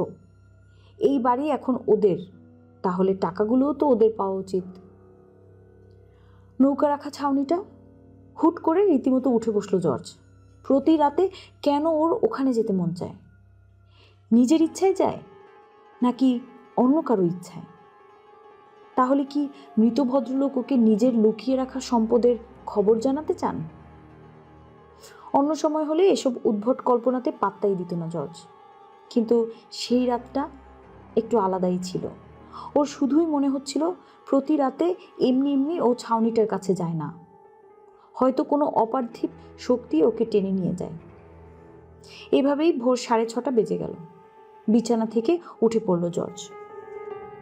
আর ঘুম আসবে না। ঘর থেকে বেরিয়ে নিচতলায় এলো সে। রান্নাঘরে বেশ সময় নিয়ে 1 কাপ কফি বানালো। বাইরে তখনও রীতিমতো অন্ধকার। রান্নাঘরের দরজার কাছে বরফের একটা ছোটোখাটো পাহাড় জমেছে রীতিমতো। পাশের বাড়িতেও একটা ঘরে আলো জ্বলছে। হয়তো ওটার মালিকও টাকার চিন্তায় ঘুমাতে পারছে না। আমেরিকার লোকেদের আজকাল বিল পরিশোধ করার চিন্তাই বড় চিন্তা। মনে মনে হাসল জর্জ। আজ আর অফিসে যাবে না সে। সব কর্মচারীরা তাড়াতাড়ি ছুটি নিয়ে নেবে, কাজ তেমন আর হবে না। বছরের শেষ সন্ধ্যাটা পরিবারের সাথেই কাটাতে ভালোবাসে সবাই। কেউ কেউ বন্ধুদের সাথে আড্ডায় বসে। কফিটা শেষ করে ও ভাবলো যে ছাউনি আর বেসমেন্টটা একটু ভালো করে খুঁজে দেখবে। হঠাৎ করে পুরো বাড়িটা একটু বেশিই যেন ঠান্ডা হয়ে এলো। কেঁপে উঠল জর্জ। গরম বেড়ে গেলে থার্মোস্ট্যাট নিজে থেকেই রাত 12টা থেকে ভোর 6টা পর্যন্ত তাপমাত্রা কমাতে থাকে। 6টার পর থেকে আবার ঘর গরম করতে শুরু করে। এখন প্রায় 7টা বেজেছে। মনে হচ্ছে যন্ত্রটা ঠিকমতো কাজ করছে না। বসার ঘরে গিয়ে ফায়ার প্লেসে আগুন জ্বালাবার জন্য কিছু কাগজ আর কাঠ দিল জর্জ। আগুন জ্বলে ওঠার একটু আগে সে খেয়াল করলো ফায়ার প্লেসের পিছনের ইটের দেয়ালটায় কেমন যেন কালি পড়ে আছে। ঘুমানোর আগে তো কালি পরিষ্কার করেই ঘুমিয়েছিল জর্জ। তাহলে রাতে কেউ আগুন জ্বালিয়েছিল নাকি? বাইরে এক গাদা বরফ দেখে মাকে ঘুম থেকে রীতিমতো টেনে তুলল মিসি। মা মা ওঠো, দেখো বাইরে কত বরফ, সুন্দর লাগছে না? আজ আমি বাইরে গিয়ে স্লেজ নিয়ে খেলবই খেলবো। এই বলে ক্যাথির কপালে চুমু খেলো সে। 8টার দিকে মিসিকে সাথে করে নিচে নামলো ক্যাথি। মিসির জন্য নাস্তা তৈরি করে ওকে খেতে বসিয়ে দিল সে, কিন্তু নিজে তেমন কিছুই খেলো না। 1 কাপ কফি বানিয়ে সিগারেট ধরালো। ক্যাথি, 1 কাপ কফি দিয়ে যাও তো, বসার ঘর থেকে চেঁচালো জর্জ। আমার মাথা ধরেছে জর্জ, তুমি একটু রান্নাঘরে এসো। কিছুক্ষণ পর রান্নাঘরে এসে জর্জ কফি নিল। সাধারণত এই সময়ে ক্যাথি নিজের বসার ঘরে গিয়ে জর্জকে কফি দিয়ে আসে, কিন্তু ওই সিংহমূর্তির ঘটনাটার পর থেকে ওখানে যেতে ভয় লাগে ওর। তবে হ্যাঁ, মাথা ধরার ব্যাপারটা সত্যি। ঘুম থেকে ওঠার পরেই চিনচিন একটা ব্যথা ছড়িয়ে পড়েছে ক্যাথির মাথায়। 9টা বাজতে বাজতে বসার ঘরের আগুনটা রীতিমতো গনগনে রূপ ধারণ করলো। 10টার দিকেও তুষারপাত থামল না। জর্জ! রান্নাঘর থেকে চেঁচিয়ে উঠল ক্যাথি। রেডিওতে বলছে যে আজ রাতের মধ্যেই অ্যামিটাভিল নদী পুরোপুরি জমে যাবে। বিরক্ত হয়ে জামা কাপড় আর বুট পরে বাইরে এলো জর্জ। নৌকা রাখার ছাউনিতে স্পিড বোটটা বেশ ভালো অবস্থাতেই আছে, কিন্তু কেবিন ক্রুজারটা নদীতেই ভাসছে। ওটাকে একটা দড়ি দিয়ে পাটাতনের সাথে বেঁধে রেখেছে জর্জ। অত বড় জিনিসটাকে ভেতরে তুলে আনতে অনেক খরচ হবে, সেই টাকা নেই ওর। নদীর পানি জমে গেলে চাপের কারণে দামি জিনিসটার অনেকটাই ভেঙে যাবে। কিন্তু জর্জের মাথায় একটা বেশ ভালো পরিকল্পনা রয়েছে। নিজের পেইন কম্প্রেসরটা কি যেন ভেবে ছেলেকে দিয়ে দিয়েছিলেন জর্জের মা। যন্ত্রটার একটা প্লাস্টিক হোস পাইপে বেশ কটা ফুটো করে নিয়েছে জর্জ। পাইপটাকে কেবিন ক্রুজারের পাশের পানিতে ডুবিয়ে যন্ত্রটা চালু করে দিল জর্জ। পাইপের ফুটাগুলো দিয়ে অসংখ্য বুদবুদ বেরিয়ে এলো। যন্ত্রটাকে ওভাবেই রেখে চলে এলো জর্জ। সারাটা দিন এখন ওভাবেই বুদবুদ উঠবে, আর এই কারণে আশেপাশের পানি অত সহজে জমবে না। সকাল থেকেই হাতের তালু বারবার পরীক্ষা করছেন ফাদার ম্যানকুসো। রাতের বেলা কেমন যেন স্যাঁতস্যাঁতে হয়ে গেছিল হাতগুলো, সেই ভাবটা আর নেই, তবে লালচে ফোসকাগুলো থেকেই গেছে। জ্বর এখনও 103। প্রধান যাজক একটু আগেই এসেছিলেন, ওনাকে দেখেছে। ভদ্রলোককে তিনি কথা দিয়েছিলেন যে সারাদিন বিছানা থেকে উঠবেন না। যদিও হাতের ব্যাপারে কিছুই জানাননি ফাদার ম্যানকুসো, পুরোটা সময়ই আলখাল্লার পকেটে হাত ঢুকিয়ে রেখেছিলেন তিনি। প্রধান যাজক চলে যাওয়ার পর পকেট থেকে হাত বের করলেন ফাদার ম্যানকুসো। তালুর দিকে চাইতেই মেজাজটা খারাপ হয়ে গেল। অ্যামিটিভিলের ওই অপোয়া বাড়িটাতে মাত্র একবার যাওয়ার জন্য এই এত দুর্ভোগ কেন? কেন এসব হচ্ছে? ঈশ্বরের পথে প্রাণ দিতেও কোনো দ্বিধা করবেন না তিনি, কিন্তু সেই প্রাণের বিনিময়ে অন্য কারো প্রাণ তো বাঁচাতে হবে, তাই না? শুধু শুধু প্রাণ দিয়ে কি হবে? বাড়িটার সমস্যা কি? দীর্ঘকাল ধরে যাজকের কাজ করছেন তিনি, ভূত প্রেত তাড়ানোর হালকা প্রশিক্ষণও নিয়েছেন, কিন্তু এমন ঝামেলায় কখনোই পড়েননি। রাগ উঠছে তার, এ এক অর্থহীন ক্রোধ। রাগের সাথে সাথে হাতের তালুর ব্যথাটাও বাড়তে শুরু করলো। ঈশ্বরের কাছে প্রার্থনার কোনো বিকল্প নেই, একমাত্র তিনিই পারেন পথ দেখাতে। ঈশ্বরের কথা ভাবতেই রাগটা কমে এলো। হাঁটু গেড়ে প্রার্থনায় বসলেন তিনি। 2 হাত মুঠি পাকালেন। না, এখন আর তেমন ব্যথা করছে না। উঠে দাঁড়ালেন তিনি, হাতের মুঠি খুললেন ধীরে ধীরে, তারপর ফোসকাগুলোর দিকে ফ্যাল ফ্যাল করে চেয়ে রইলেন কিছুক্ষণ। হে ঈশ্বর, আপনাকে ধন্যবাদ। চোখ দিয়ে পানি বেরিয়ে এলো ফাদারের। সবই আপনার পরীক্ষা, আমি জানি। আবার হাঁটু গেড়ে প্রার্থনায় বসলেন তিনি। সেদিন দুপুরবেলা ড্যানি আর ক্রিস ক্যাথিকে রীতিমতো হুমকি দিয়ে বসল যে তারা বাড়ি থেকে পালিয়ে যাবে। এর আগেও একবার এমন করেছিল তারা, ডিয়ার পার্কের বাড়িতে থাকার সময়। সেইবার মিথ্যা বলার অপরাধে ওদের দুজনকে 1 সপ্তাহ বাড়ি থেকে বাইরে না বের হওয়ার শাস্তি দিয়েছিলেন জর্জ। এই সময়ে টিভি দেখাও বন্ধ। 2 ছেলেই রেগে মেগে বলেছিল জর্জের হুকুম তারা মানবে না। টিভি যদি দেখতে না দেওয়া হয় তবে ওরা বাড়ি থেকে চলে যাবে। জর্জও জানিয়ে দিয়েছিল যে সে যা করছে ওদের ভালোর জন্যই করছে। ওদের ইচ্ছা হলে বাড়ি থেকে চলে যেতে পারে, জর্জের কোনো সমস্যা নেই। রাগের মাথায় 2 ছেলেই নিজেদের সমস্ত কাপড়, খেলনা, ক্যাসেট, ম্যাগাজিন, গল্পের বই ইত্যাদি বিছানার চাদরে বোঁচকা বেঁধে বাড়ি থেকে বেরিয়ে গেছিল। সদর দরজা দিয়েই বেরিয়েছিল ওরা। জর্জ দেখেও আটকায়নি। বাড়ির সামনের রাস্তাটা একটু পেরোতেই ভারী বোঁচকা দুটোর ওজনে রীতিমতো অস্থির হয়ে পড়ল বাচ্চা দুটো। হাঁটতেই পারছিল না। এই সময়ে একজন প্রতিবেশী তাদের দেখে ফেলে, তারপর বুঝিয়ে সুঝিয়ে বাড়ি পাঠিয়ে দেয়। এরপর থেকে আর কখনো এমন ছেলে মানুষই করেনি ওরা। কিন্তু এতদিন পর আবার। রান্নাঘর থেকে 3 তলায় ঝগড়া আর মারপিটের শব্দ শুনে তাড়াতাড়ি উপরে উঠল ক্যাথি। গিয়ে দেখে ড্যানির বিছানায় ওর বুকের উপর উঠে ঘুষি মারতে চলছে ক্রিস। ওদিকে পাশের বিছানায় বসে খুশিতে হাততালি দিচ্ছে মেসি, যেন কুস্তি দেখে বেশ মজা পাচ্ছে সে। 2 ছেলেকে টেনে ছাড়ালো ক্যাথি। কি ব্যাপার হ্যাঁ? চেঁচিয়ে উঠল। মানে পেয়েছোটা কি তোমরা? পাগল হয়ে গেছো নাকি বাড়িটাকে কুস্তির আখড়া মনে হয়? তুমি না বলেছিলে যে ড্যানি আজ ঘর গোছাবে? সেই কথা বলাতেই রেগে উঠেছে ও, পাশ থেকে বলল মিসি। এক দৃষ্টিতে ড্যানির দিকে কয়েক মুহূর্ত চেয়ে রইল ক্যাথি, তারপর বলল, কেন কেন ঘর গুছাবে না? ঘরের অবস্থা দেখেছো? এটা ঘর না জঙ্গল? ঘরের অবস্থা আসলেই খুব বাজে। মেঝে আর বিছানার এখানে সেখানে ছড়িয়ে আছে খেলনা। গোসল করার আগে নিজেদের ছাড়া পোশাকগুলো মেঝেতেই ফেলে রাখে ড্যানি আর ক্রিস। সেগুলোও পড়ে আছে। উৎকট গন্ধ আসছে রীতিমতো। কদিন আগে কিনে দেওয়া রং তুলি সেটের তুলিগুলোর খোঁজ নেই। রঙের কৌটোগুলো একপাশে জমা করে রাখা। সেগুলো দিয়ে রং পরে ভিজে গেছে গালিচা। বড়দিনে কিনে দেওয়া অনেক খেলনাই নষ্ট হয়ে ভেঙে গেছে, সেগুলোও কোণাতে জমা করা। তোমাদের নিয়ে কি যে করি? হাল ছেড়ে দেওয়ার ভঙ্গিতে বলল ক্যাথি। এত সুন্দর একটা বাড়ি কিনলাম, তোমাদের আলাদা খেলাঘর পর্যন্ত আছে, তাও? ঝটকা মেরে হাত ছাড়িয়ে নিল ড্যানি। ওই ফালতু খেলাঘরে খেলতে আমার ভালো লাগে না একদম। ওর সাথে গলা মেলালো ক্রিস। এই পুরো এলাকাই আমাদের ভালো লাগে না, কেউ আমাদের সাথে খেলতে আসে না। আবার মেজাজ খারাপ হয়ে গেল ক্যাথির। আরও কয়েক মিনিট চলল ওদের তর্কাতর্কি। অবশেষে তর্কে না পেরে ড্যানি বলে উঠল, আমরা এই বাড়িতে থাকবো না, চলে যাব। হ্যাঁ হ্যাঁ, দেখা যাবে, একবার তো চেষ্টা করেছো, পেরেছিল কি? দাঁড়াও, তোমাদের বাবাকে বলে এমন ব্যবস্থা করছি যে দুজনের কারো পিঠে চামড়া থাকবে না। সন্ধ্যার দিকে বাড়ির পরিবেশ খানিকটা ঠান্ডা হলো। ড্যানি আর ক্রিস রীতিমতো চুপচাপ। ওদেরকে নাস্তার টেবিলে ডেকে নিয়ে গেল ক্যাথি।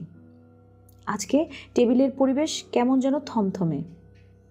ক্যাথি জর্জকে সাথে নিয়ে ওর মায়ের বাড়িতে যেতে চেয়েছিল, কিন্তু জর্জ বলছে, আরে ক্যাথি, অত দূর থেকে ফিরতে ফিরতে রাত হয়ে যাবে। আজ তো মদ খেয়ে সব ট্রাক ড্রাইভার মাতাল হয়ে গাড়ি চালাবে। এই সময়ে রাস্তায় গাড়ি চালানো বেজায় ঝামেলা। তাহলে চলো কাছে কোনো বন্ধুর বাড়ি যাই। নববর্ষের আগের রাত এমন নিরামিষ হলে চলে? আশেপাশে কোনো বন্ধুর বাড়ি নেই আমাদের, ভুলে গেলে নাকি? তাহলে চলো রাস্তার পর্দায় সিনেমা দেখি। এই ঠান্ডায়? মাথা খারাপ তোমার? বাড়িতেই থাকো। ক্যাথির মনটা তখন থেকেই খারাপ। চুপচাপ খাওয়া শেষ করলো সবাই। বলছিলাম কি জর্জ, সিরামিকের সিংহটা সেলাই ঘরে রেখে আসবে, বলল ক্যাথি। দাঁড়াও। উঠে দাঁড়ালো জর্জ। ক্যাথির একগাদা প্রস্তাব সন্ধ্যায় নাকচ করে দিয়েছে সে। এটাও নাকচ করলে দাম্পত্য কলহ বেঁধে যাবে। সিংহটা রাখতে গিয়ে জর্জ দেখে আবার নদীর দিকে মুখ করা জানালাটায় মাছি জমেছে। রাগে প্রায় অন্ধ হয়ে গেল সে। কাগজের একটা রোল নিয়ে হামলা চালালো মাছিগুলোর উপর। কিছু মরল, বেশিরভাগই পালালো। বেশ জোরে দরজাটা বন্ধ করে গজ গজ করতে করতে একতলায় নামলো জর্জ। 10টা বাজতে বাজতেই বসার ঘরের মেঝেতেই ঘুমিয়ে পড়ল মিসি। ক্যাথি কথা দিয়েছে যে সে মিসিকে রাত 12টার একটু আগেই জাগিয়ে দেবে। বড়দিনে উপহার পাওয়া নিজের ছোট্ট বাঁশিটা বাজিয়ে নতুন বছরকে বরণ করে নেবে সে। ড্যানি আর ক্রিস তখনও জেগে আছে। ক্রিসমাস ট্রির নিচে খেলতে খেলতে টিভি দেখছে ওরা। টিভিতে বেশ পুরনো একটা সিনেমা হচ্ছে। জর্জ যথারীতি ফায়ারপ্লেসের সামনে বসে এক মনে কি যেন ভাবছে। ওর পাশেই বসে আছে ক্যাথি। 2-1বার জর্জের সাথে গল্প করার চেষ্টা করছে সে। জর্জ কোনো আগ্রহ দেখায়নি। বাধ্য হয়ে টিভি দেখছে সে। রাত বাড়ার সাথে সাথে ফাদার ম্যানকুসোর হাতের ব্যথাটাও আবার ফিরে এলো। ফোসকাগুলোর অবস্থা আরও খারাপ।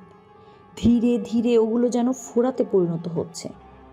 ধীরে ধীরে হাতের উল্টো পিঠেও ছড়িয়ে পড়ছে সেগুলো। না, ব্যাপারটা আর লুকিয়ে রাখা সম্ভব না। এই ব্যথা নিয়ে রাত কাটানো একেবারেই অসম্ভব। প্রধান যাজক আবার ডাক্তার ডেকেছেন। একটু পরেই এসে গেলেন তিনি। ম্যানকুসোর জ্বরের কি অবস্থা তা জিজ্ঞাসা করতেই হাত বাড়িয়ে দিয়ে ফাদার বললেন, দেখুন তো কি হয়েছে। খুব ধীরে ধীরে মন দিয়ে ফোসকাগুলো পরীক্ষা করলেন ডাক্তার। ভ্রু কুঁচকে গেল তার। দেখুন ফ্র্যাঙ্ক, আমি তো চর্মরোগ বিশেষজ্ঞ নই, তাই ঠিক বুঝতে পারছি না। তবে এতটুকু বলতে পারি, এসব অ্যালার্জির কারণেও হতে পারে, আবার দুশ্চিন্তার কারণেও হতে পারে। আপনি কি কোনো কিছু নিয়ে চিন্তা করছেন খুব বেশি? তা বলতে পারেন। আস্তে করে জানালার দিকে তাকালেন ফাদার। বাইরে বেশ জোরেই তুষারপাত শুরু হয়েছে। হয়তো কেউ আমাকে ঝামেলায় ফেলার চেষ্টা করছে। আবার ডাক্তারের দিকে মুখ ঘুরালেন তিনি। কিংবা কিছু একটা। ভাববেন না, কাল সকালের মধ্যেই আপনার শরীর অনেকটাই ভালো হয়ে যাবে, এই বলে বেরিয়ে এলেন ডাক্তার। ওনাকে আবার একটা নববর্ষের পার্টিতে যেতে হবে। ওদিকে টিভিতে দেখাচ্ছে গাই লোম্বার্দো ওয়ালড্রফ অ্যাস্টোরিয়া হোটেলে নববর্ষকে স্বাগত জানানোর জন্য প্রস্তুত হচ্ছেন। লুৎসরা টিভিতে দেখছিল সব কিছু। টাইম স্কোয়ারের অ্যালয়েড কেমিক্যাল ভবনে একের পর ঘন্টার বাড়ি পড়ছে। উপস্থাপক বেঞ্জামিন ফ্র্যাঙ্কলিন গ্রোয়ার গুনে গুনে বিদায় জানালেন 1975 সালের শেষ 10টি মুহূর্তকে। আধ ঘন্টা আগেই শোবার ঘরে চলে গেছে ড্যানি আর ক্রিস। অনেকক্ষণ টিভি দেখে আর জর্জের ফায়ারপ্লেসের ধোঁয়ার কারণে ওদের চোখগুলো রীতিমতো লাল হয়ে গেছিল। 12টার আগেই মিসিকে জাগিয়ে দিয়েছিলেন ক্যাথি, কিন্তু একটু পরেই আবার ঘুমিয়ে পড়েছে সে। ওকে কোলে করে দোতলায় শুইয়ে দিয়ে আবার নিচে নেমে এসে জর্জের পাশের চেয়ারে বসলো ক্যাথি। 12টা 1 বাজে, নতুন বছরের প্রথম মিনিট। এক দৃষ্টিতে ফায়ারপ্লেসের দিকে চেয়ে রইল ক্যাথি। আগুনে পুড়ে শেষ হয়ে যাচ্ছে কাঠগুলো। লেলিহান শিখার নাচানাচি বড়ই অদ্ভুত। ঠিক তখনই সে খেয়াল করলো ব্যাপারটা। আগুনের মধ্যে অদ্ভুত একটা কিছু যেন তৈরি হচ্ছে। কয়লার কালো দেয়ালের সামনে যেন সাদা একটা অবয়ব ফুটে উঠেছে। ক্রমেই স্পষ্ট হয়ে উঠেছে সেটা। মুখ, চোখ, নাক, কান, শিং। চিৎকার করে জর্জকে ডাকতে চাইল ক্যাথি, কিন্তু ওর গলা দিয়ে কোনো আওয়াজ বের হলো না, যেন কেউ বাক শক্তি কেড়ে নিয়েছে মেয়েটার। ফায়ারপ্লেসের দাউ দাউ করে জ্বলতে থাকা আগুনের মধ্যে ধীরে ধীরে ফুটে উঠতে থাকা দৈত্যটার দিক থেকে কিছুতেই চোখ ফেরাতে পারছে না সে। দৈত্যটার মাথায় একটা চোখা সাদা টুপি। আরো বড় হচ্ছে ওটা, ধীরে ধীরে এগিয়ে আসছে ওর দিকে। পরিষ্কার দেখতে পাচ্ছে ক্যাথি।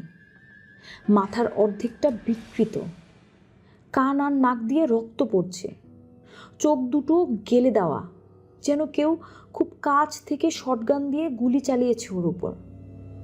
জর্জ, ও জর্জ! অবশেষে চেঁচিয়ে উঠল ক্যাথি। কি হলো আবার? মুখ তুলে চাইল জর্জ। কিছু বলতে পারল না ক্যাথি, শুধু আঙ্গুল তুলে দেখালো। জর্জ দেখতে পেল একটা সাদা ধোঁয়াটে মূর্তি আগুনের পিছনে কাঠের গুঁড়িগুলোর সাথে আস্তে আস্তে পুড়ে শেষ হয়ে যাচ্ছে। আমাদের আজকের এই গল্পের পরবর্তী অংশ আগামী 3 দিন পর আমাদের চ্যানেলে প্রকাশ করা হবে। আজকের মতো এই পর্যন্তই। এত সময় আমাদের সাথে থাকার জন্য অসংখ্য ধন্যবাদ। আমাদের উপস্থাপনাটি ভালো লাগলে লাইক বাটনটি প্রেস করবেন অ্যান্ড অবশ্যই কমেন্ট করে আপনাদের মূল্যবান মতামত আমাদের জানাবেন। আর যারা নতুন আমাদের চ্যানেলটিতে এসেছেন তারা অবশ্যই আমাদের চ্যানেলটি সাবস্ক্রাইব করবেন। ধন্যবাদ।